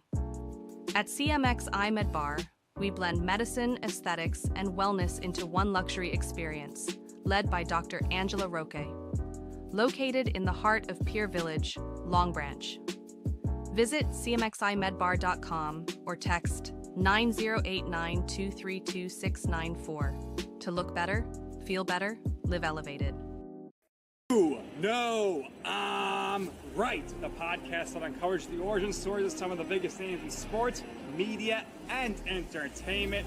Nick Durst here along with Joe Calabrese. Here we are, 200 episodes later, about 150 episodes with guests, our friends, soon to be your friends. Well, it's pretty clear, Joe, that it's all about You Know I'm Right, the podcast. That's my You Know I'm Right moment. Wanted to do a podcast, and everyone was like, what are you, crazy? Who's going to listen? You're not going to get guests. Well, guess what? I'm the best when it comes to getting guests. You could vouch for that. I am so happy that you asked me to do this. I couldn't have been more thrilled. And follow us on socials, check us out. I promise you, if you want to work in media, whether you work in media now, whether you want to quit your job and work in media, come to us, and I promise you, we will get you on the right foot. That's what it's all about, uncovering the origin stories of some of the biggest names in sports, media, and entertainment. Keep it locked on You Know I'm Right. The Jersey Bearcats are proud to welcome the sounds of DJ Sparks for the 2025 football season. As heard on Blazing 98.5 FM, DJ Sparks is perfect for nightclubs, concerts, corporate and sporting events. Bringing the party to you. The best sounds and the best time with DJ Sparks. Contact DJ Sparks on social media, email, or by phone, and let's get the party started. DJ Sparks, proud supporter of the Jersey Bearcats. Attention local businesses and professionals. Isn't it time to elevate your game? Now you can advertise your business or product on PDF Sports Network. Your ad will appear on all of our broadcasts, including this one. Don't have a commercial? We'll make one for you, absolutely free. What better way to showcase your product and brand while supporting the best local sports, teams, and leagues? Call now at 732-723-8189 or visit us at pdfsportsnet.com.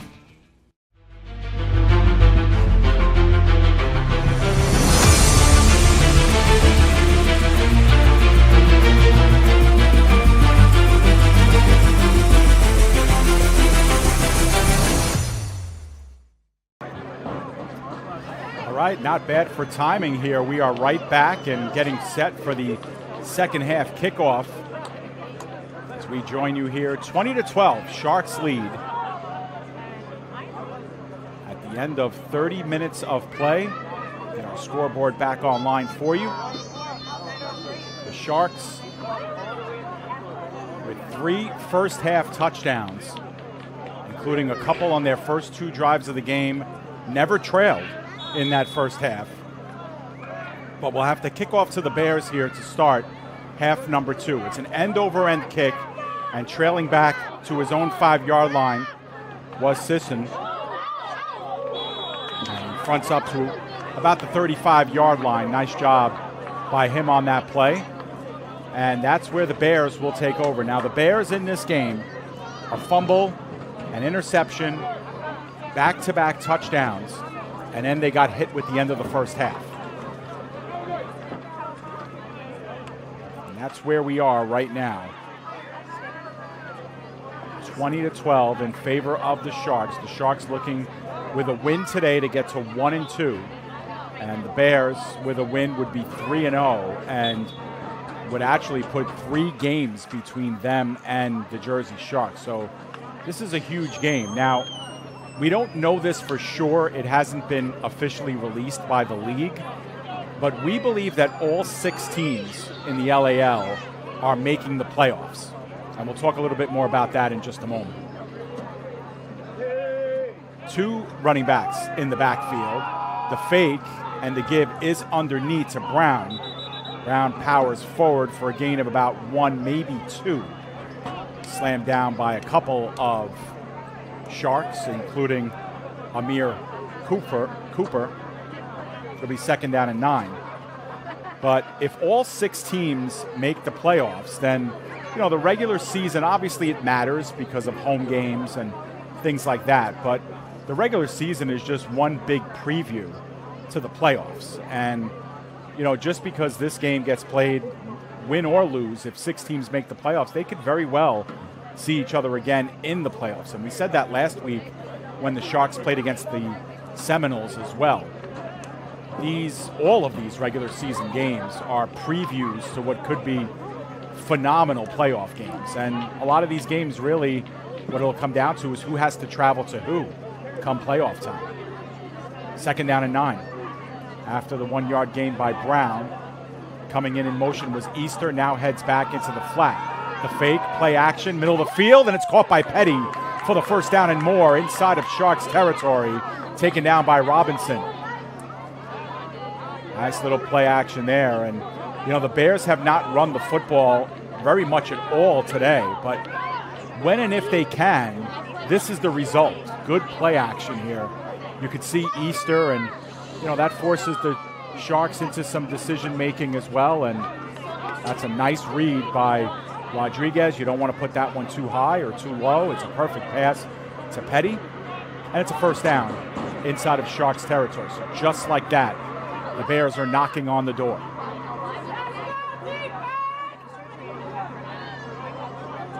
Once again, it's Easter in motion. Same type of motion. Runs around the backfield. Sets up in the flat. Sharks looking to show blitz. Kareem Stewart on the top of that defensive line on the far side. Now he dips away. Starts to creep back in. They send 6 through the Sharks, and it's blocked. Blocked at the line of scrimmage and hung up there by Stamper, or for Stamper. He was unable to track it, but that's a nice defensive play, and you just got the sense that this was coming. The Sharks just kept creeping and creeping and creeping, and Stamper had a free pass at Rodriguez and got those hands up. Take a look at the blitz coming in. That's a 6-man blitz, and only 5 blockers. Sharks win the battle. Good job by Rodriguez to get rid of it, actually, but deflected, 2nd and 10.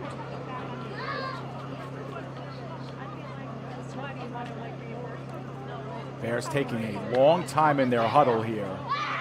But they come out of it, and they'll have to run a play pretty quickly.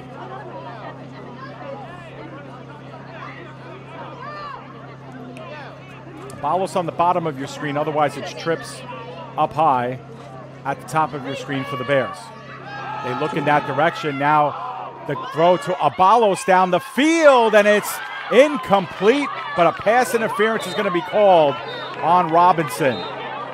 Robinson is into a heavy celebration there, but the flags went down rather immediately. Some cheers and jeers from the crowd as well. Let's see if this was indeed a good call. It will be a pass interference no matter what, but let's take a look at it down the field.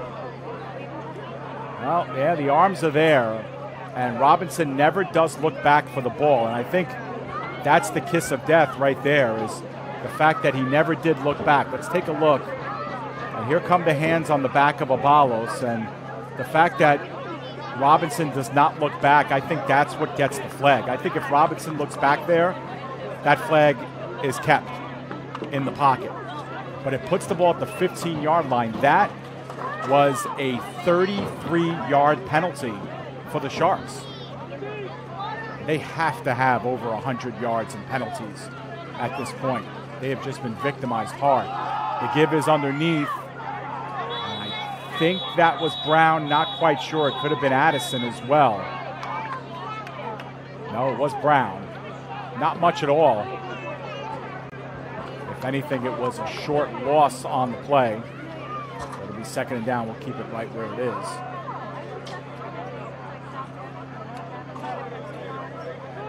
Call it a second and 11, actually. The Sharks, for what it's worth, the Bears have not run the football a lot. The Sharks have done a really good job against the run, and they did last week as well against Kevin Pear and the Seminoles. The Seminoles did a decent job of running the football, especially in the second half, but for the first half or so, the Sharks really negated that running game for the Seminoles. Rodriguez in the backfield, play action, the throw near side, complete, and close to the first down is Easter working 1v1 against the defensive back number 29. We do not have a 29 on our Sharks roster. They're going to creep this one forward. Now I have this as third down and 1. The Sticks have it as second and 1. That's a big play right here. Third down and 1 from the 6-yard line.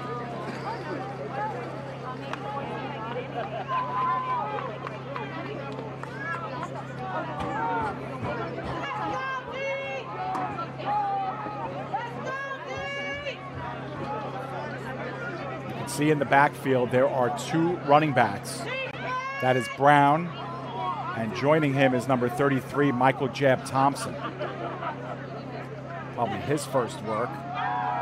Fake to him, they throw, and the end zone incomplete. That was well overthrown to Petty. 1v1 with him was Robinson, and now it's fourth down and 1. You can hear the crowd urging the Bears to run the ball, and that time they used the play action again. It worked the first time. Let's take a look. I thought they were going to run it. Instead, nice fake. They did get ISO coverage on Petty, but Robinson was in his hip pocket. Robinson had 2 interceptions last week in the game against the Seminoles. But it's a fourth and 1. This is a huge play here. On the first drive of the third quarter, the Bears down by 2 touchdowns most of the game, have cut it to 1 touchdown and a 2-point conversion. And here we go, fourth down and 1. 2 running back, heavy set in the game. Rodriguez maybe looking to induce an offside. Instead, it'll be a timeout called by the Bears. I think they were up against the play clock there. And so rather than take the delay of game, they opt to call a timeout. They'll have 2 remaining. Now, just to kind of play this out a little bit, the Bears can conceivably try a field goal here. They have been trying 2-point conversions, which are kicks in the LAL. Now, Hunter really hasn't been close with either one, so I understand why they would go for it here. They're down by 8, and it would make sense. But if you do kick a field goal in a situation like this, then a touchdown puts you automatically ahead and not needing a 2-point conversion later. So it's something to at least think about a little bit, but I'm solo here on the broadcast, so I can't bounce it off of my broadcast partner, but I think at this point, going for it on 4th down and 1 is a pretty sound decision here for the Bears. That's what I would do here, especially with the hard running of Daquan Brown, who has the ability to simply fall ahead and get this first down here. We will see. Now, the Bears very seldomly go under center, so if anything, it'll be taken out of the shotgun. 4th down and 1. Big play here. Rodriguez. The fake underneath. They go to the air. Incomplete.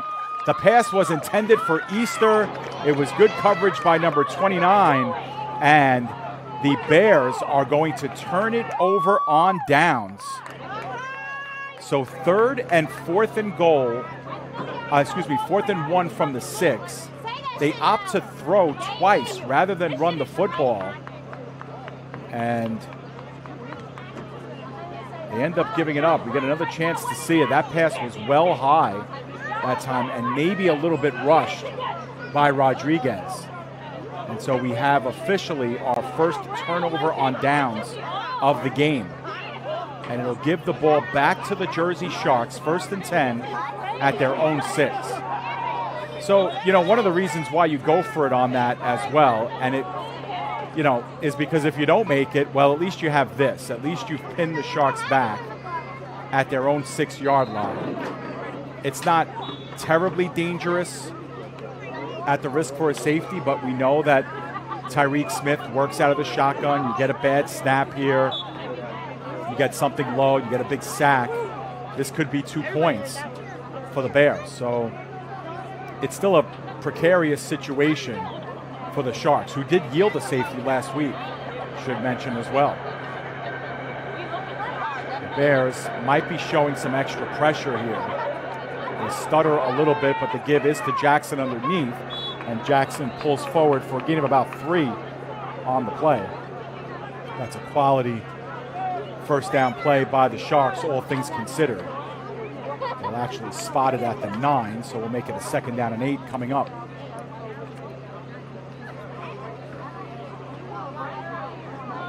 The first of what we expect to be 4 Sharks home games here in 2025 on the PDF Sports Network. We had every intention of bringing you these games live, but because of the construction that's going on at Edison Jets Field, there's no electricity at the field, there is no internet, there's no Wi-Fi.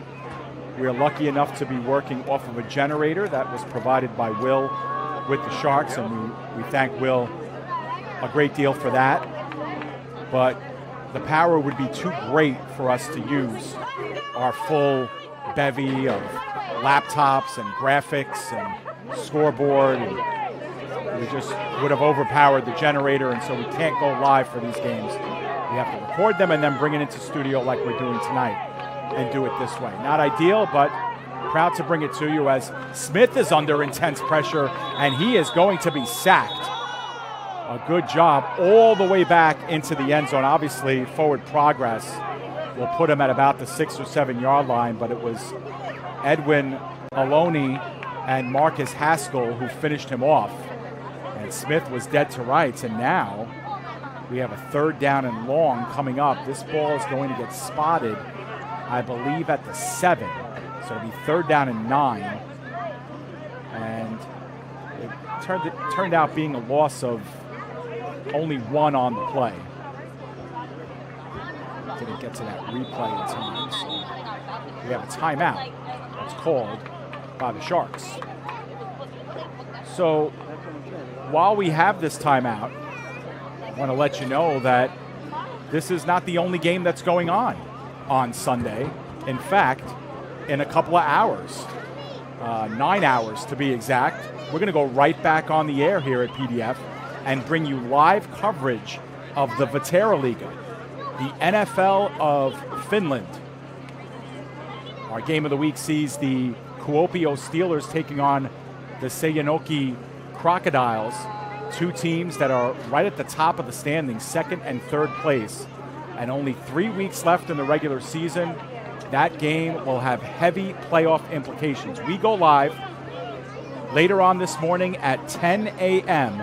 from Kuopio, Finland, We, of course, are remote here in New Jersey and in Texas. We'll be calling that game 4,000 miles away. If you haven't checked out the Vetera Liga, also called the Maple League, please do check it out. This is the top professional football league in the country of Finland, and it's been a real blast covering that professional league.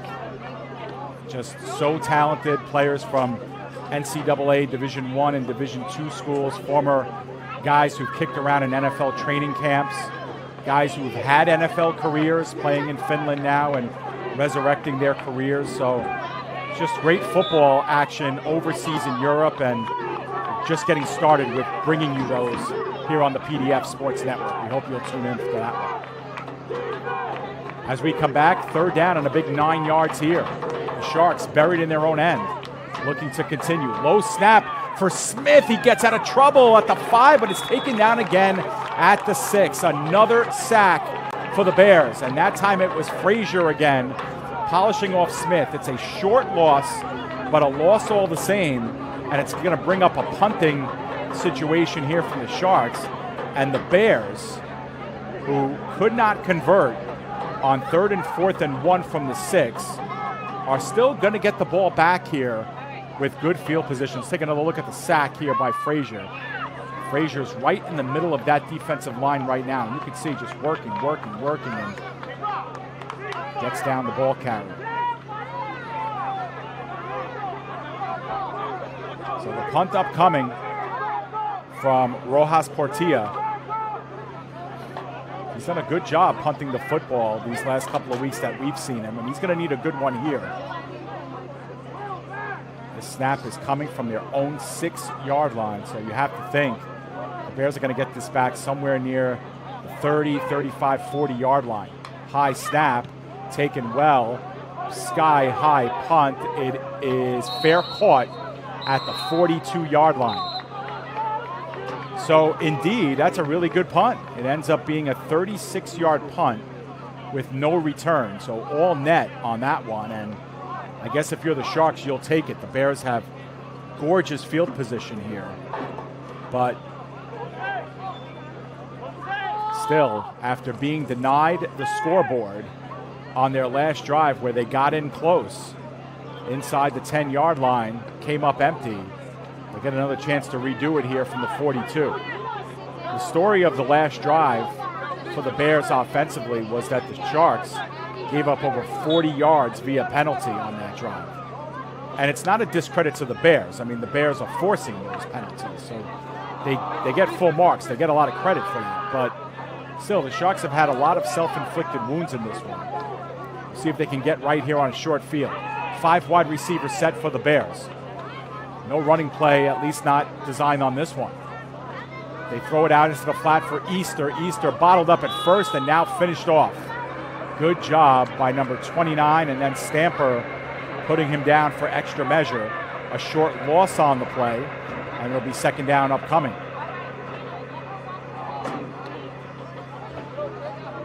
Take another look at the play. It's just a simple pitch and catch in the flat, and 29 goes high, comes up empty, but a good job that time by Stamper to finish off the play. And it'll be a second down and 11 coming up.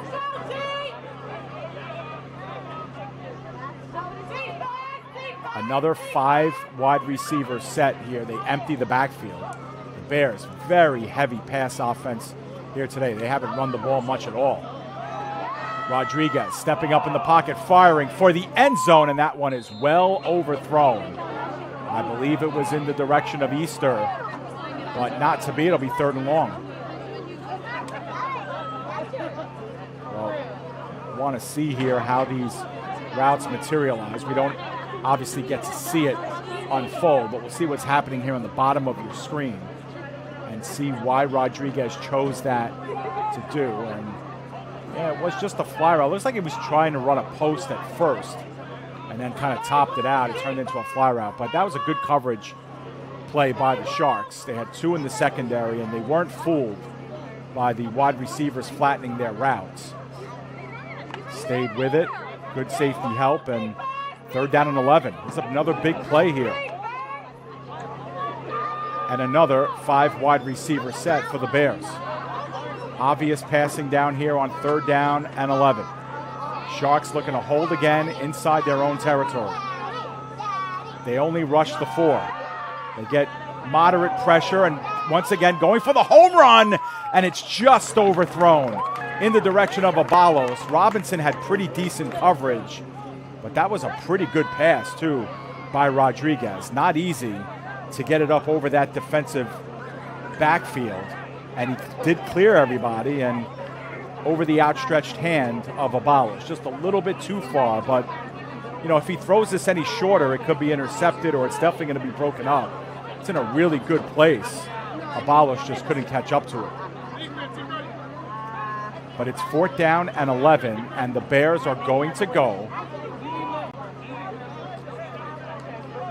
And another big play here. The Bears turned the ball over on downs the last time they had the ball. Will they go down on downs again here on this one? This time they do bring Brown into the game at halfback, undoubtedly for protection. The Sharks only send 4. They work it out on the near side, caught by Easter. Easter out of bounds, not out of bounds, stayed in bounds, but it's enough for the first down. He needed 11, and he got about 13 on the play. And you wonder there if the Sharks could have employed a little bit more press coverage here. Easter got about 6 or 7 yards of cushion, but you could see all he does is kind of turn around and catch this ball. He's already ahead of the sticks where he makes that catch. So knew where the first down marker was and sat down right in front of it and gets the first down. That's a big 4th and 11 conversion. Nice job. High snap for Rodriguez. Has to get rid of it quickly and does, but flattened out and taken down by Stewart was the wideout on the far side, Sisson. And that's going to be a loss of about 3 or 4 on the play. Well, that play started out very awkwardly because of the high snap for Rodriguez. And he did a really nice job of corralling it and getting it away to Sisson. But watch the open field tackle by Stewart right here. That knee is down, so he was down at the 31-yard line. That's a quality loss of about 4 yards on the play. We'll update that. And it's going to be another 2nd and long here for the Bears.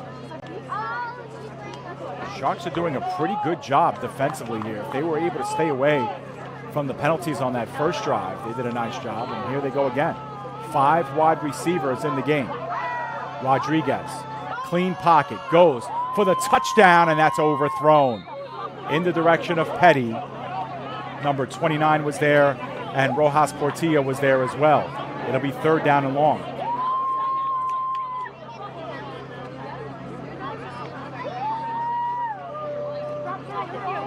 I'll tell you what, Rodriguez has had the pocket, that's for sure. Take another look at it here. The Sharks are only rushing 4, which means they have 7 back in coverage against 5 wide receivers. They should have the good matchups, and they do. That's just great coverage by the Sharks. I know there were a couple of fans who were annoyed at where that ball was thrown, but the bottom line is that's really good coverage, and if you're Rodriguez, there's only one place you can really put that. Otherwise, it's going to get picked off if it's underthrown. But here we go, 3rd down and 14, another big play on 3rd down. It's probably 4-down territory no matter what. I wonder if the Bears will look to get about half of this yardage here, 8 to 10 yards. They look on the hash marks, the catch is made, and that's exactly what they do. Good tackle in the open field once again, Stamper and 29. That was Sisson with the catch. It's a minimal gain, but it'll be about a 4th down, and I'm going to guess about 9 on the play after the gain of 5. Big 4th down. A chance to get off the field for the Sharks. A chance to continue the drive for the Bears. Huge play.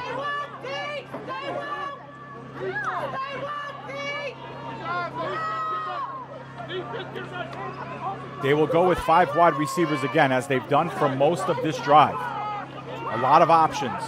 Will the Sharks bring pressure? It doesn't look like it. They only have 4 rushers. For what it's worth, Rodriguez should have a pretty nice pocket here. He does. He looks close to the sideline. Flags are down again. That pass was intended for Nathaniel. Stewart protesting along with Robinson. Saw Span Jr. upset, but a flag is down. And boy, if this one is against the Sharks, and it looks like it is, that's going to give the Bears a first down. And it's a holding penalty, and it'll be an automatic first down.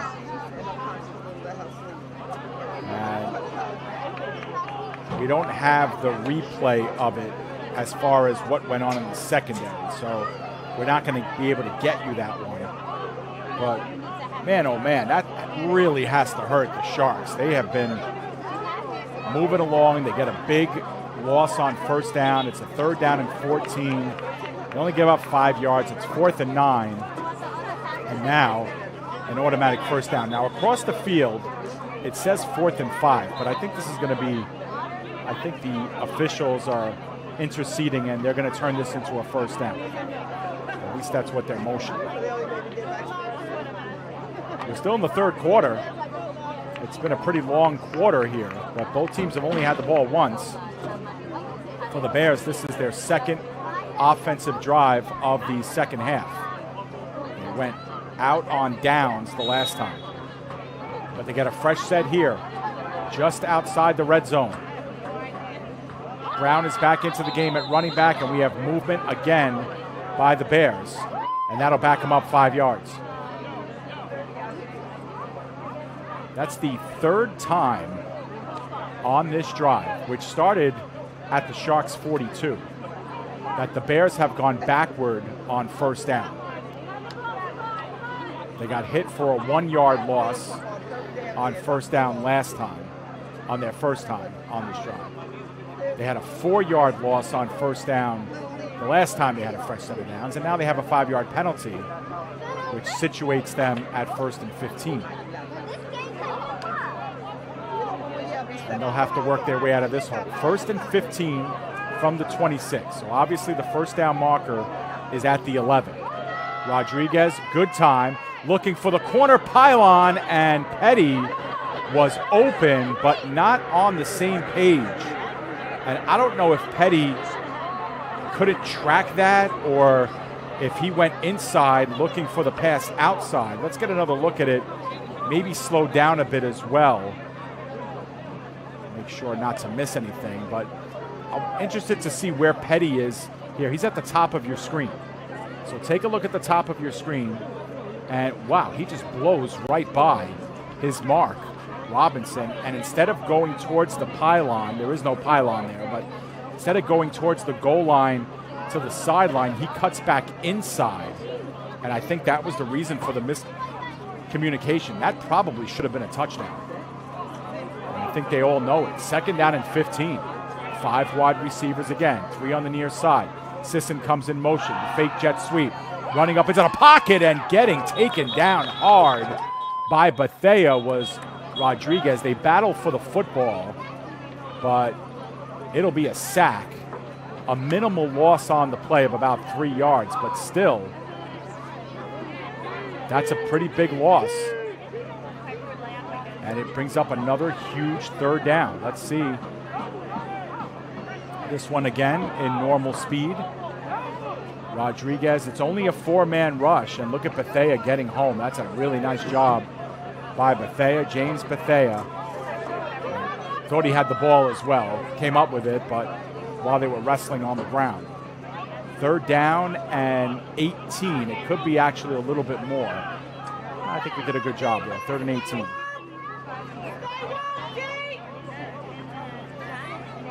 Third quarter, we have to think is coming to an end. Actually, we have a timeout called by the Bears. So that is the 2nd timeout that they've called here in this quarter. And they'll only have 1 left for the half, down by 8 points. But for head coach Jason Walker and his coaching staff, they sense the big moment in the game here, and it's understandable. The Bears had the ball inside the Sharks' 10-yard line, but could not come away with points their last time. They were given this possession at the 42-yard line, and right now have come up empty. They were able to convert a big 4th down and 11, but now they're being faced with a 3rd down and 18.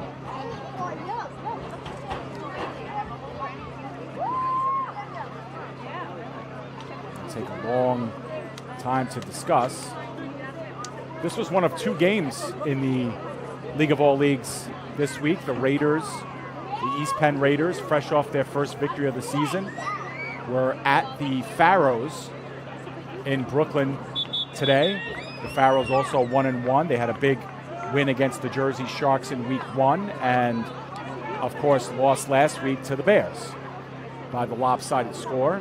And you can see down below the Silk City Sharks at 0-2 and the Seminoles at 2-0, both on a bye this week, and they'll return to action next week.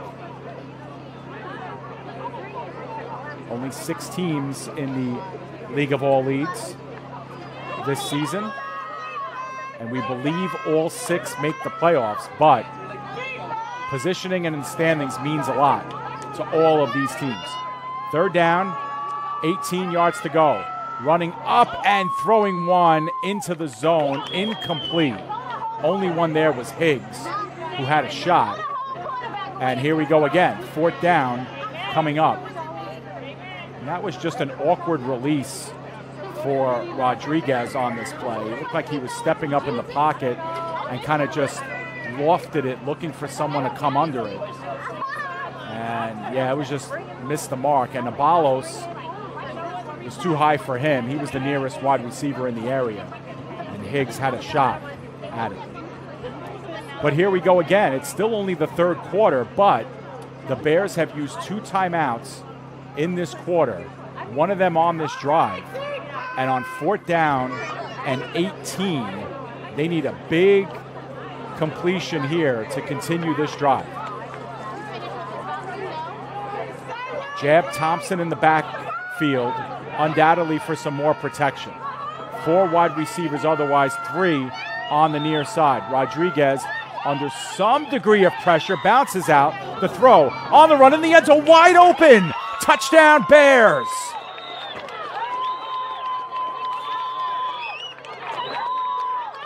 It was Easter with the catch. And the Bears, on an improbable 4th and 18, cash in on a 30-yard touchdown. We're going to get another chance to see it. An all-important conversion is upcoming. But man, oh man, you can't draw it any better than this. And wow. You wonder how Easter got so open there. And we're going to take a look at it again, a little bit slowed down, because look at the concentration on Rodriguez to stay behind the line of scrimmage. The line of scrimmage is the 30. Watch him here. There's the release. He is behind the line of scrimmage. And then take a look at Easter. He's just playing center field and makes the play. But this play even bigger. Hunter with the opportunity to tie. The kick is short. It was a line drive kick that was short, and the Bears remain short on the scoreboard as well. It's 20-18. A 30-yard pass to Easter from Rodriguez. For Easter, it's his first touchdown grab of the night. For the Bears, it's their first touchdown of the half and their 3rd of the game. After starting the game with a fumble and an interception, they've had 3 touchdowns on their last 5 drives. And they are still down on the scoreboard, but what was once a 14-point deficit is now only 2. And if you're the Sharks, you have to start, I don't want to say panicking a little bit, but you have to think about getting a couple of first downs here, going down the field. Very close though.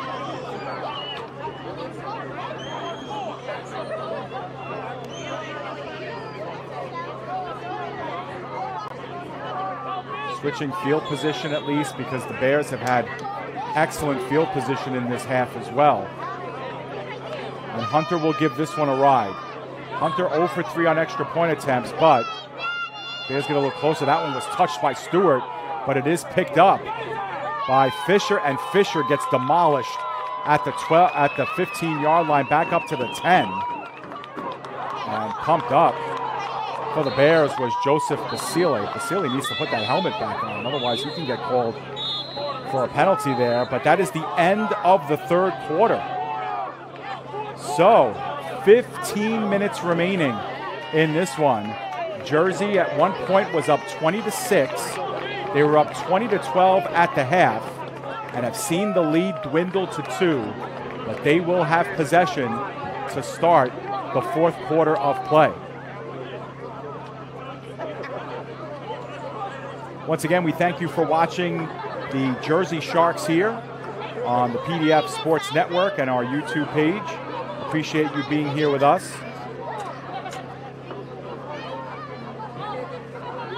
On this late night on Saturday, early morning Sunday. We'll have another game in a few hours from now as part of the Maple League in Finland. Joe Foreman will join me on the broadcast for that one. 9:45 pregame and 10 a.m. kickoff. 10 a.m. for us, 5 p.m. in Finland.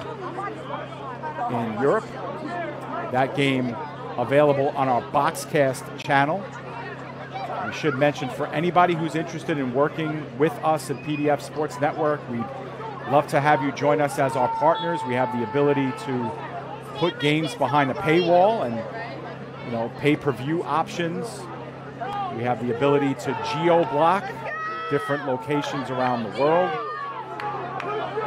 Just a lot of good things happening here, and we're able to do things remotely from our studios, much like this game, which was recorded earlier tonight, and here live in the wee hours Saturday, early morning Sunday. Tyreek Smith on a big drive for the Sharks. They're only up by 2. They work it into the flat.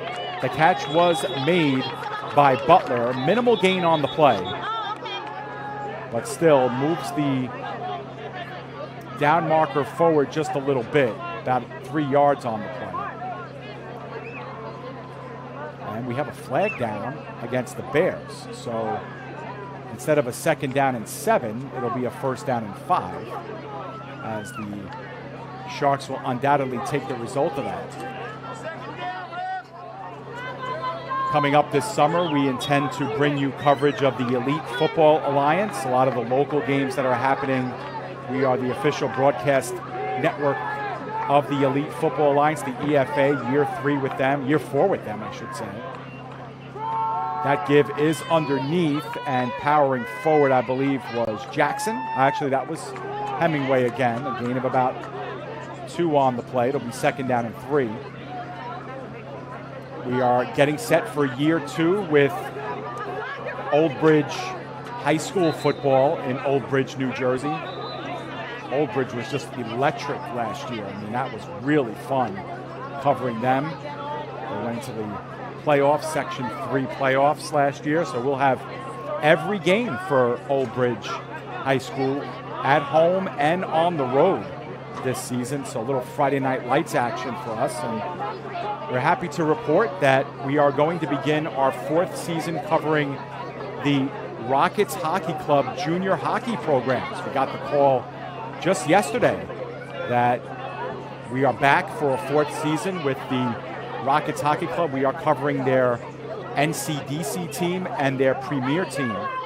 And for those of you who are unfamiliar with junior hockey, the NCDC junior hockey program is probably the 4th to 5th highest junior hockey program in the United States and Canada. In fact, a former Rockets Hockey Club player was drafted by the Anaheim Mighty Ducks in this year's draft. Right up the middle, Hemingway pulls forward for a gain of 2, minimal gain there. So if you're a hockey fan, we'll have about 30 hockey broadcasts this year, and we found out this year that we will actually be able to carry those games on PDF Sports Network. Usually we produce those games for Flow Hockey, and it's a pay subscription service. This year, I believe, we're going to carry those games free of charge on PDF. So it's really, really exciting stuff we are working on here. All right, enough about that. Let's get back to game here. 2nd down and 8. The Sharks driving after a couple of penalties here by the Bears to start this drive. They've been held off the scoreboard for some time. Fake in the flat. Tariq Smith looking for more, and he pulls ahead for about a gain of 1. Noble finished him off along with Aloni, but it was only a gain of 1 on the play, and it'll bring up a 3rd down and relatively long here. 3rd and a long 7, short 8 upcoming.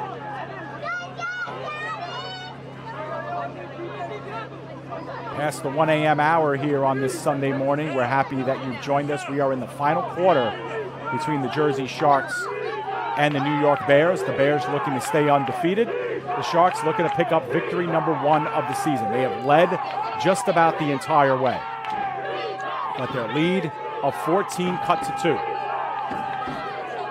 3rd down and 7. Shotgun snap. Big pressure. Smith, pump fake, looking towards the sideline for the 1st down, and he has it.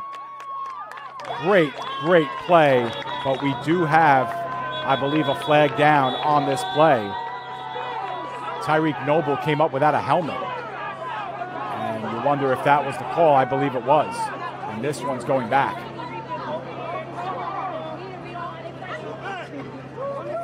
We'll take another look at it. You could see the right defensive end, Tyreek Noble, his hat ends up coming off as he might have gotten it yanked. And Smith did a nice job of getting that one to the 1st down marker, but it was a holding penalty. And so instead of a 1st and 10, it'll be a 3rd down and 17.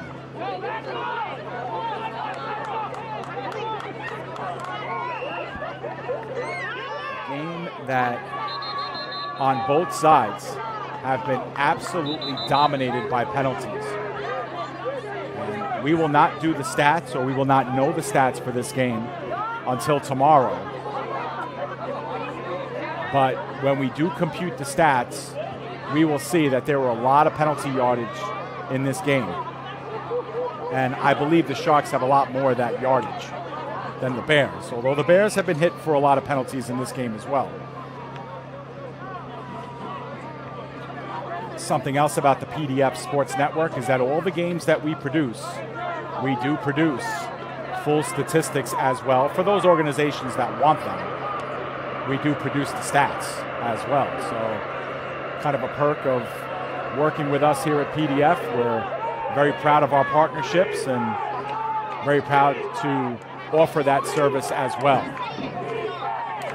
And man, the Sharks have a big play here. It's 3rd down and 17. They're not in a position where they would go for it on 4th down, even if they picked up a lot of these yards. So this is a big play for them.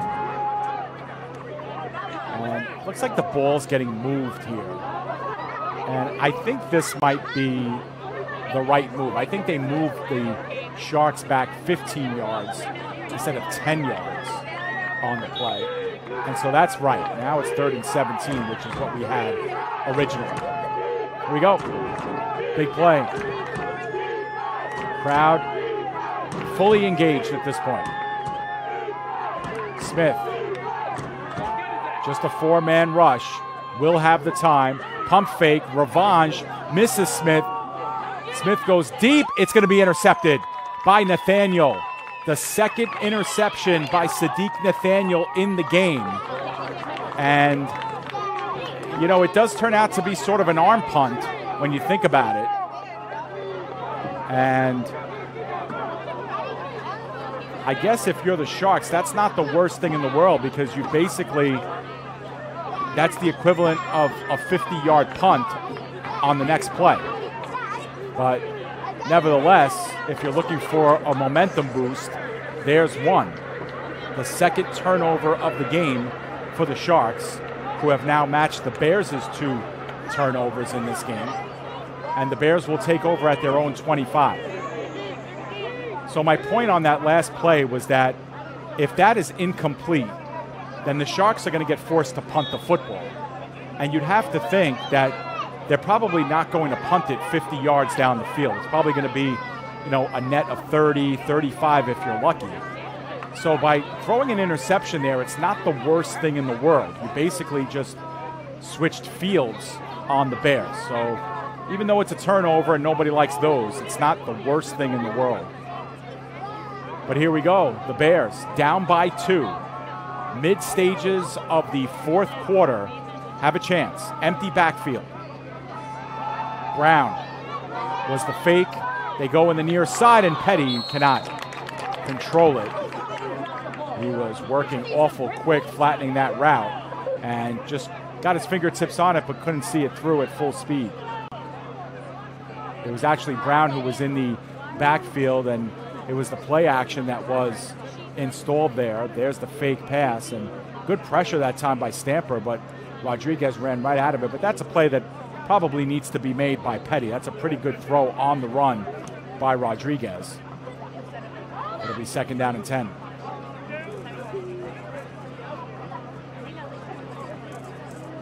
I don't think we've reached a point in the game where it's panic time for the Bears or where they absolutely need to score on this drive. I'd like to think that they'll probably get the ball back again if they can't convert here, but down by 2 points, they still need to score, and I don't know if they have any confidence in kicking a field goal to go ahead. They give underneath to Brown, and Brown is bottled up that time. Nice job by Rojas Portilla on the play. Sensational play there on 2nd down will bring up a 3rd down and long. Get another chance to see it.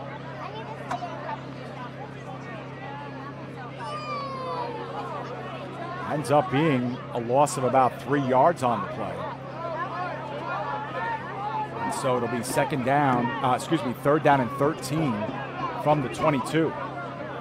And that's been a recurring theme here for the Bears as well. They've been 2nd and long, 3rd and long a majority of the game, but their conversion rate has been really good. Their last touchdown came on a 4th down and 18. I'll give you a sense of how well they've been doing on 3rd and 4th downs in this game. Empty backfield again. They've got to get to about the 35 for the 1st down. That pass is thrown in the flat, complete to Sisson. Sisson still moving, and he is going to be very close to the 1st down, to about the 34-yard line. And I think that they're going to give him enough for the 1st. Let's check it out again. Spotted right at the 35-yard line.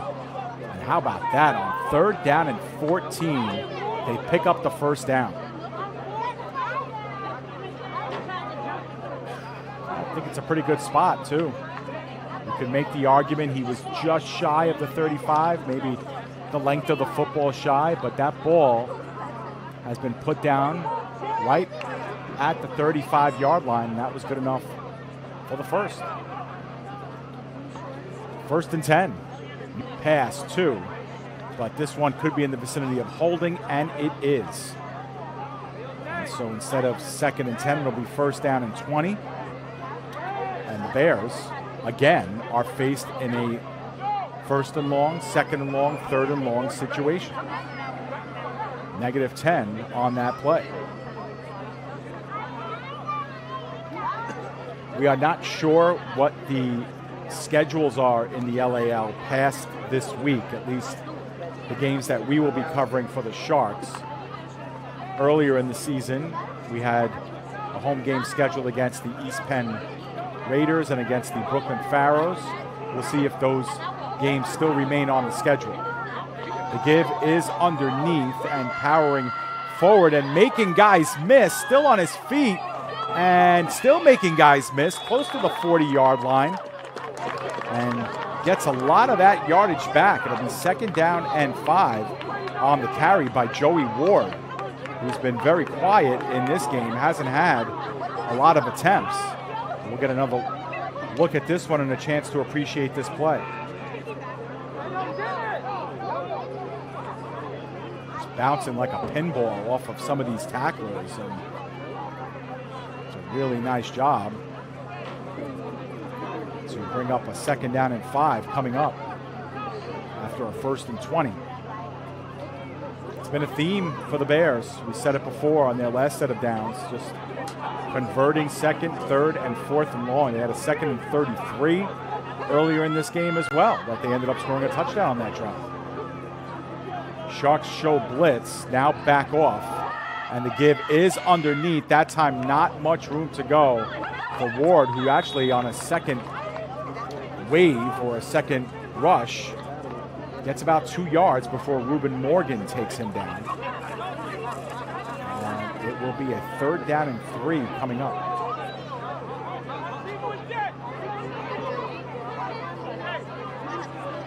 Move the marker up a little bit, so it'll be 3rd and 2 actually. That ball spotted at the 43-yard line. They need to get right at the 45. So it's about 2.5 yards to go on this play. Clock is ticking down here as we believe we are at about the 7-minute mark, 8 to 7 minute mark of this 4th quarter. 3rd and 2. Sharks show blitz. Long count. They do bring an extra rusher. Middle of the field, caught by Easter. Easter splitting that zone and ending up inside of Sharks territory at the 40-yard line. Another big 3rd down conversion for this Bears team. And, you know, they make it look easy, but this is pure timing here on this play. You can see the Sharks bringing in extra rushers from the right side of that line, and good timing play. Easter's able to catch that while he's into his route. Turns it up for an extra 6 or 7 yards. You need 3 and you get 15 on that play. And they have it at the Sharks' 40-yard line. Bears are only 1 timeout remaining. High snap. The give is underneath to Ward. Ward still powering and scampering up over the 35-yard line to about the 33. That is a gain of about 6 or 7 on the play. They'll bring up 2nd down and short.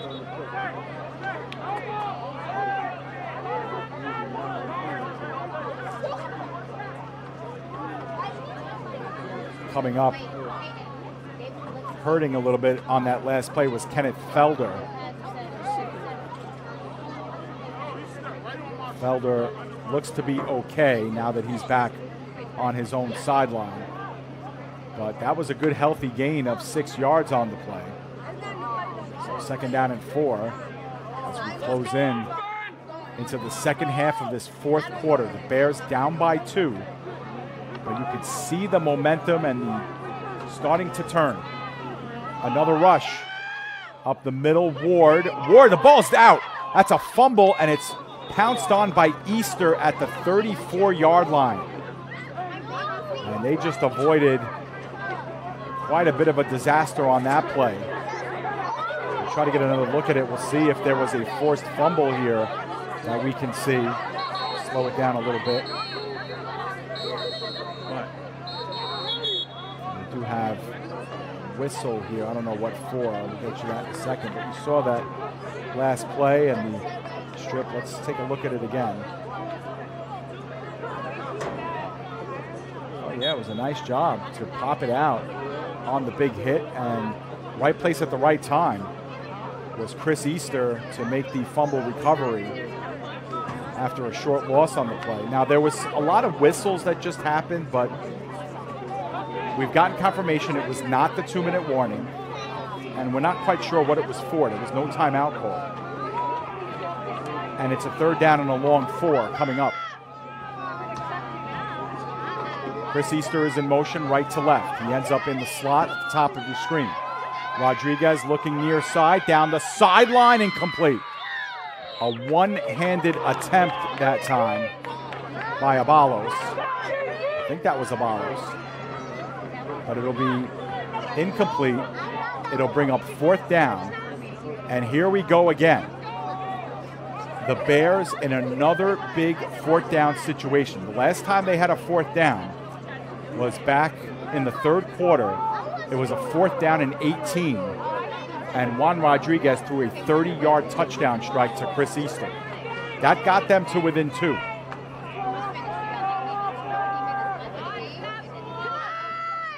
Crowd getting heavily into this one here as we approach the final 5 or 6 minutes of this one.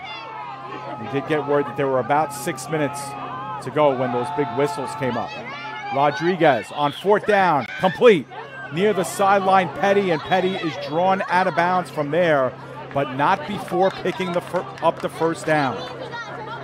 And that play has been there on numerous occasions on 4th down. The Bears have used it, and it works again. Petty is the wide receiver all the way on the bottom of your screen, and he just, again, finds where the first down marker is, flattens out his route, and picks up the easy first down at the 28-yard line. They needed 3, and they got 7 on the play. And creeping are the Bears. As we approach inside of 5 minutes to go. They're down by 2 in a game that they've trailed the entire way. 5 wide receivers set, 3 wide receivers on the near side. Rodriguez back to pass, looking far side of the field. It is caught and wrestled out of bounds. Finally was the receiver Nathaniel working against Robinson, and just like that, we have a 1st and goal upcoming. Maybe if you're the Sharks here, you're thinking this is a little bit too easy here, as take a look at Nathaniel at the top of your screen. He's really not even covered. Way too much cushion, about 15 yards of cushion for Nathaniel. He turns that one into the 10-yard line, and the Bears have it 1st down and goal from the 8-yard line. Once again, that yellow line is the top of the 18-yard box in soccer. And the goal line in soccer is the back of the end zone. So they're at the 8. 5 wide receivers yet again. Rodriguez in the flat. The catch is made towards the end zone. Touchdown, Sisson. And the Bears have taken the lead. Another play made to look really easy here for the Bears. And they've got the lead for the first time in the game with what we understand is about 3 minutes left. Take a look. There's Sisson. He's working out of the slot. There's some degree of bumping there at the line, but not enough to draw a flag. And it turns out being an 8-yard touchdown pass for Rodriguez. That's his 3rd touchdown pass of the game. And the New York Bears, on their 4th touchdown of the game, they have not had any extra points in this game, have taken a 24-20 lead here late in the 4th. And the side of the crowd that belongs to the Sharks is in a hush. They're going to go for 1. And again, they'll work it 5 wide. Rodriguez, shotgun snap, rolls towards his right. Still looking. Back of the end zone off the fingertips of the would-be wide receiver. That was Easter, incomplete. And the score will remain 24-20 in favor of the Bears. And we've just been told that there are 2 minutes and 50 seconds left in this 4th quarter.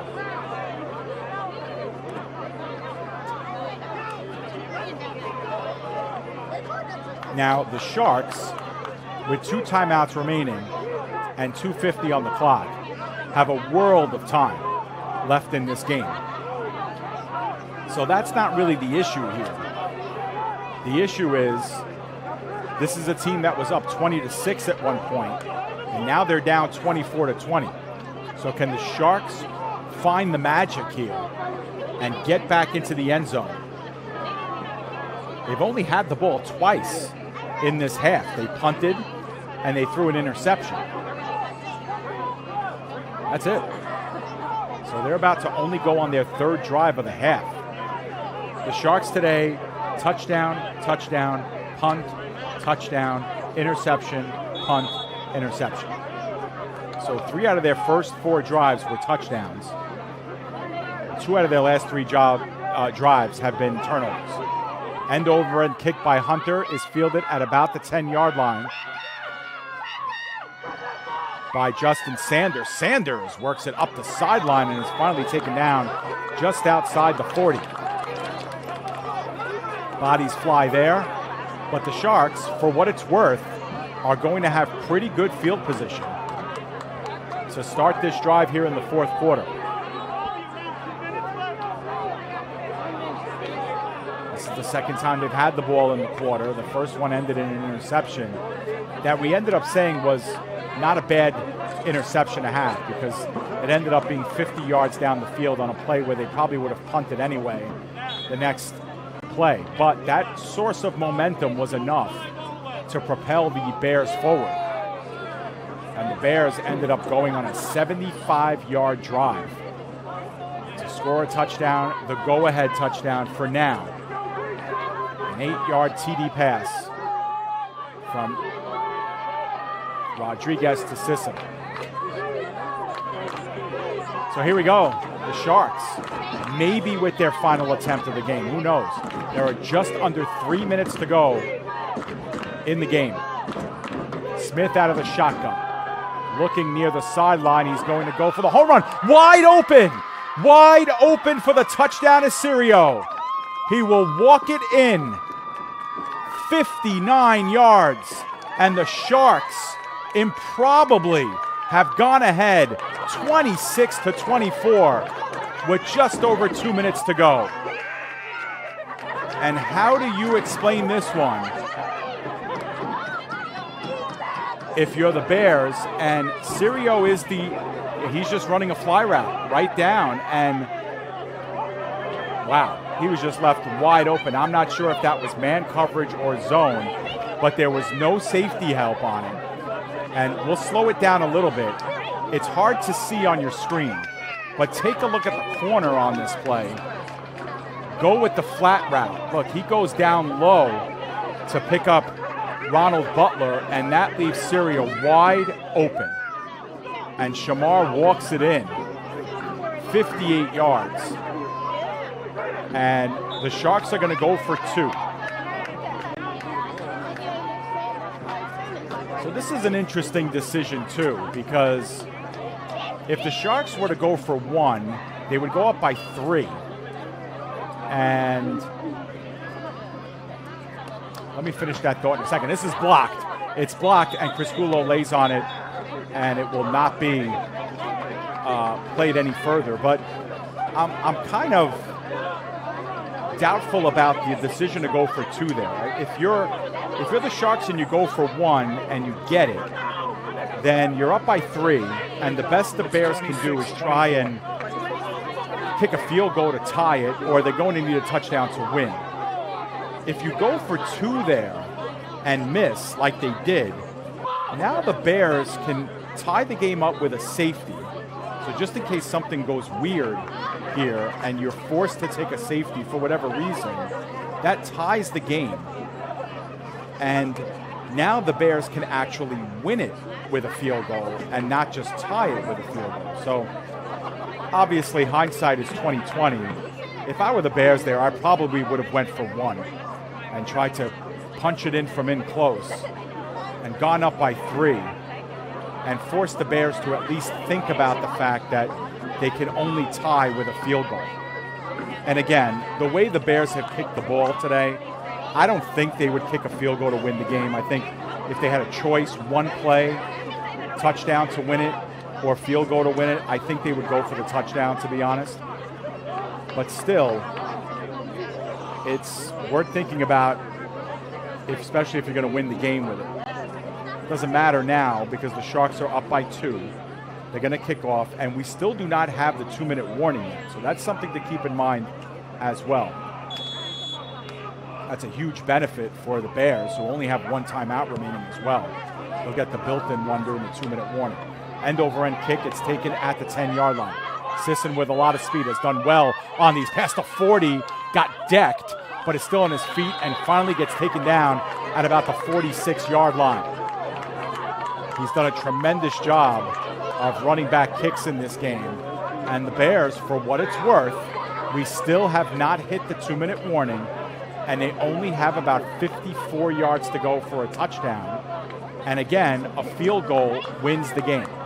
Would they attempt one? I'm not sure. I would venture to say I would doubt it, but you just never know. It could win the game. And it really puts a microscope on how important it is to have a kicker in semi-pro. A lot of teams don't even carry one, to be honest. A lot of teams don't even attempt field goals, to be honest. But right now, the difference in the game is a 2-point conversion kick by Chris Kulo. And if the Sharks end up winning this game by 2, there's your difference. The difference was the kicker. Rodriguez with an empty backfield. 3 at the top, 2 on the bottom, and the pass is thrown underneath, incomplete to Easter. It'll be 2nd down and 10. We still do not have the 2-minute warning, although now I think we may have a whistle for it. 2:14 is remaining in the game. 2 minutes and 14 seconds. So since the Bears scored their touchdown, only 36 seconds have come off the clock. I guess it makes sense. We've had 2 kickoffs and the touchdown to Syria. That's it. And then, of course, that last incompletion for the Bears. Any play that extends the clock will lead us to our 2-minute warning. The Bears only have the 1 timeout remaining. Rodriguez under pressure, that ball high and incomplete. It'll be 3rd down and 10.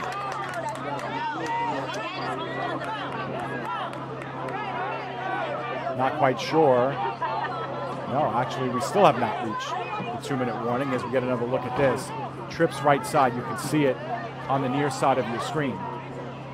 And this one was just overthrown. Rodriguez had to step up into the pocket. There's a lot of red jerseys there as well.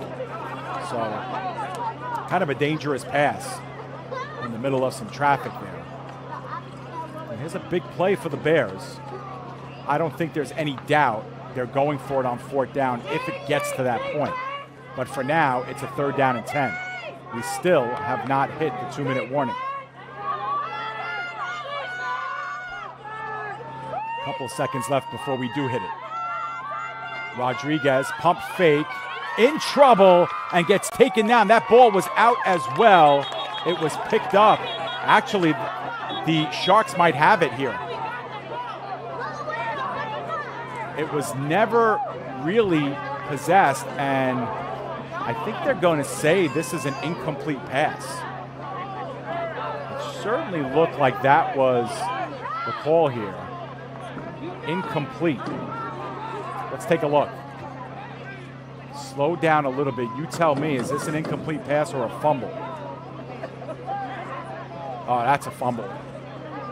I can't imagine that's an incomplete pass. And if that was a fumble, then the Sharks should have possession. There's no use debating it now. They made the call, but is that incomplete? Or is it a fumble? We're going to let it go. That's a fumble. Absolutely 100% a fumble. It's easy when you get a chance to look at it 3 and 4 times like we are, but you can take a look again. You're not missing anything in real time, we assure you. Absolutely fumble there, and that should be Sharks ball.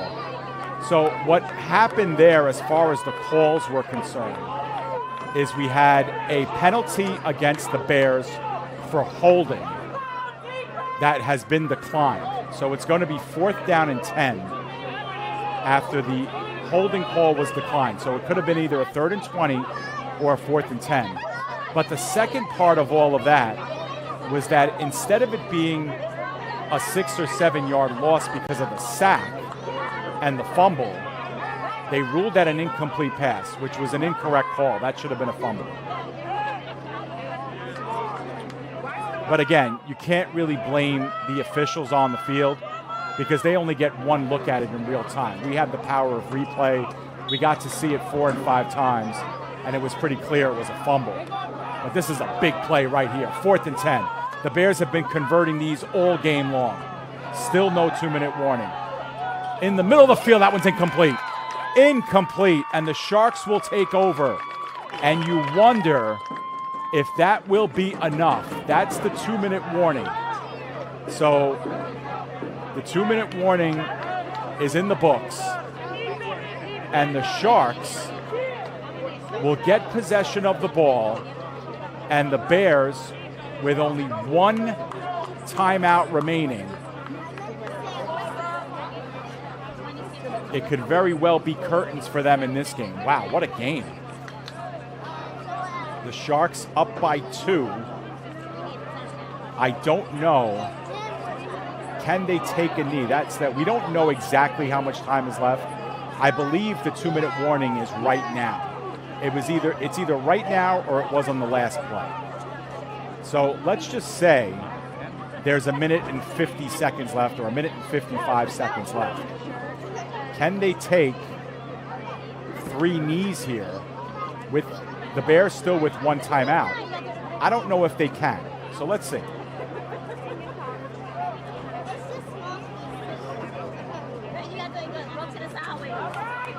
I'm going to assume that the Bears will call their final timeout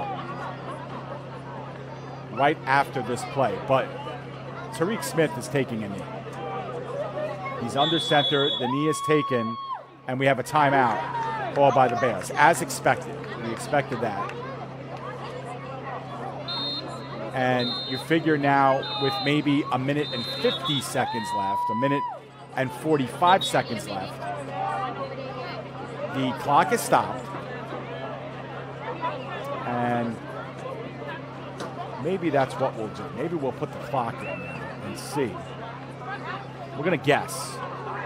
We're going to guess here and say that there's a minute and 45 seconds left. And we'll see if the Sharks can stop can run out the clock. I don't think that they can. I think at some point they're either going to have to punt the football away or maybe just run around and try to kill the clock on 4th down. But I think we will get to a 4th down here. I'm just guessing, but I think we will. And that's the reason why the Bears are still going full throttle, too. Because they know that this game is not entirely over.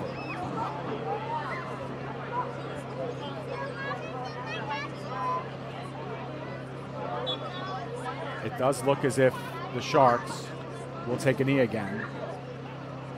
And they will. And now we have a penalty. And that's one way to stop the clock, I guess. Clock has been stopped with what we have a minute and 40 seconds left. So if you're the Sharks and you just took this penalty, the clock will remain stopped. And now we have high drama here because the official is going over to the Bears sideline to have a chat with Jason Walker and his coaching staff.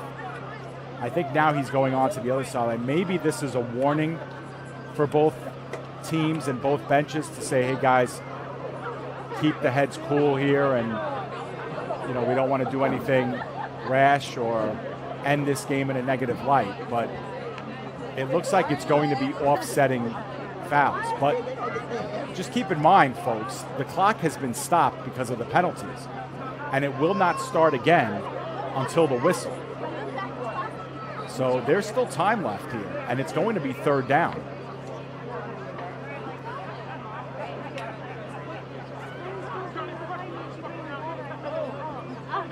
Long conversation here going on with the Jersey bench. So personal foul on the Sharks. Wow. Personal foul on the Bears. So offsetting fouls. but it'll be third down. And here's the deal. The clock will start on the whistle. And the Sharks could take all 40 seconds off, but it's going to leave time on the clock.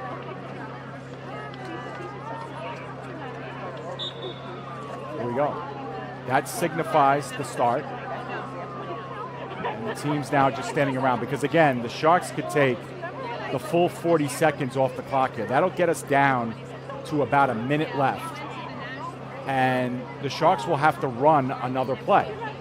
And then they can utilize all 40 seconds again of the play clock. And they'll still have to run a play on fourth down, at least by our clock.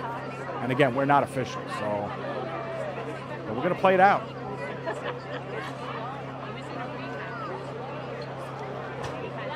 And I think maybe they'll stop the clock because right now 30 seconds have been taken off the clock. Wow. Well, according to our clock, the 40-second clock ran out of time 5 seconds ago. They'll run the football here, powering it up. And yes, now we're inside of 40 seconds left, so this game is over. The game is over because the Sharks do not have to run another play. But I tell you what, they got away with a delay of game for sure because it took them 55 seconds to run a play after second down.